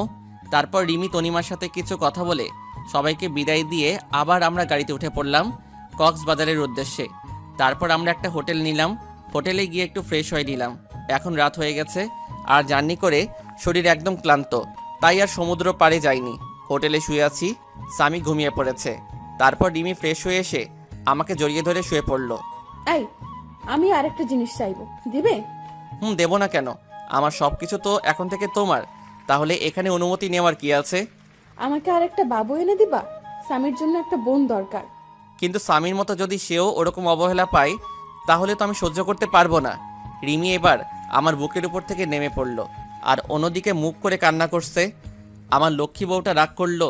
আরে আমি তো তোমার সাথে মজা করছিলাম। এই পাগলি, রাগ করছো কেন? আমি তোমার সাথে তো ফান করলাম। আচ্ছা ঠিক আছে, একটা না পুরো কাবাডি খেলার টিম তৈরি করব, ঠিক আছে? রিমি এবার আমার দিকে ফিরে বলল, প্লিজ তুমি আর পুরনো কথা বলবে না, খুব কষ্ট হয় সেই পুরনো কথা মনে পড়লে। আর কখনো বলবে না ওইসব কথা। এবার আমি রিমিকে টেনে নিয়ে জড়িয়ে ধরলাম। আচ্ছা, স্বামীর জন্য একটা বোন নিয়ে আসতে হলো তো অনেক পরিশ্রম করতে হবে। যা দুষ্টু, তোমার কোনো লজ্জা নেই। পাঠক পাঠিকারা তো সব দেখে ফেলবে। আগে লাইট নিভিয়ে আসো, নইলে সবাই আবার দেখে ফেলবে। ভাইয়া ও আপুরা, এখন আমরা স্বামীর জন্য একটা মিষ্টি বোন নিয়ে আসতে যাচ্ছি। আপনারা এবার চোখ বন্ধ করেন, নইলে আবার আমার পাগলি বউটা লজ্জা পাচ্ছে।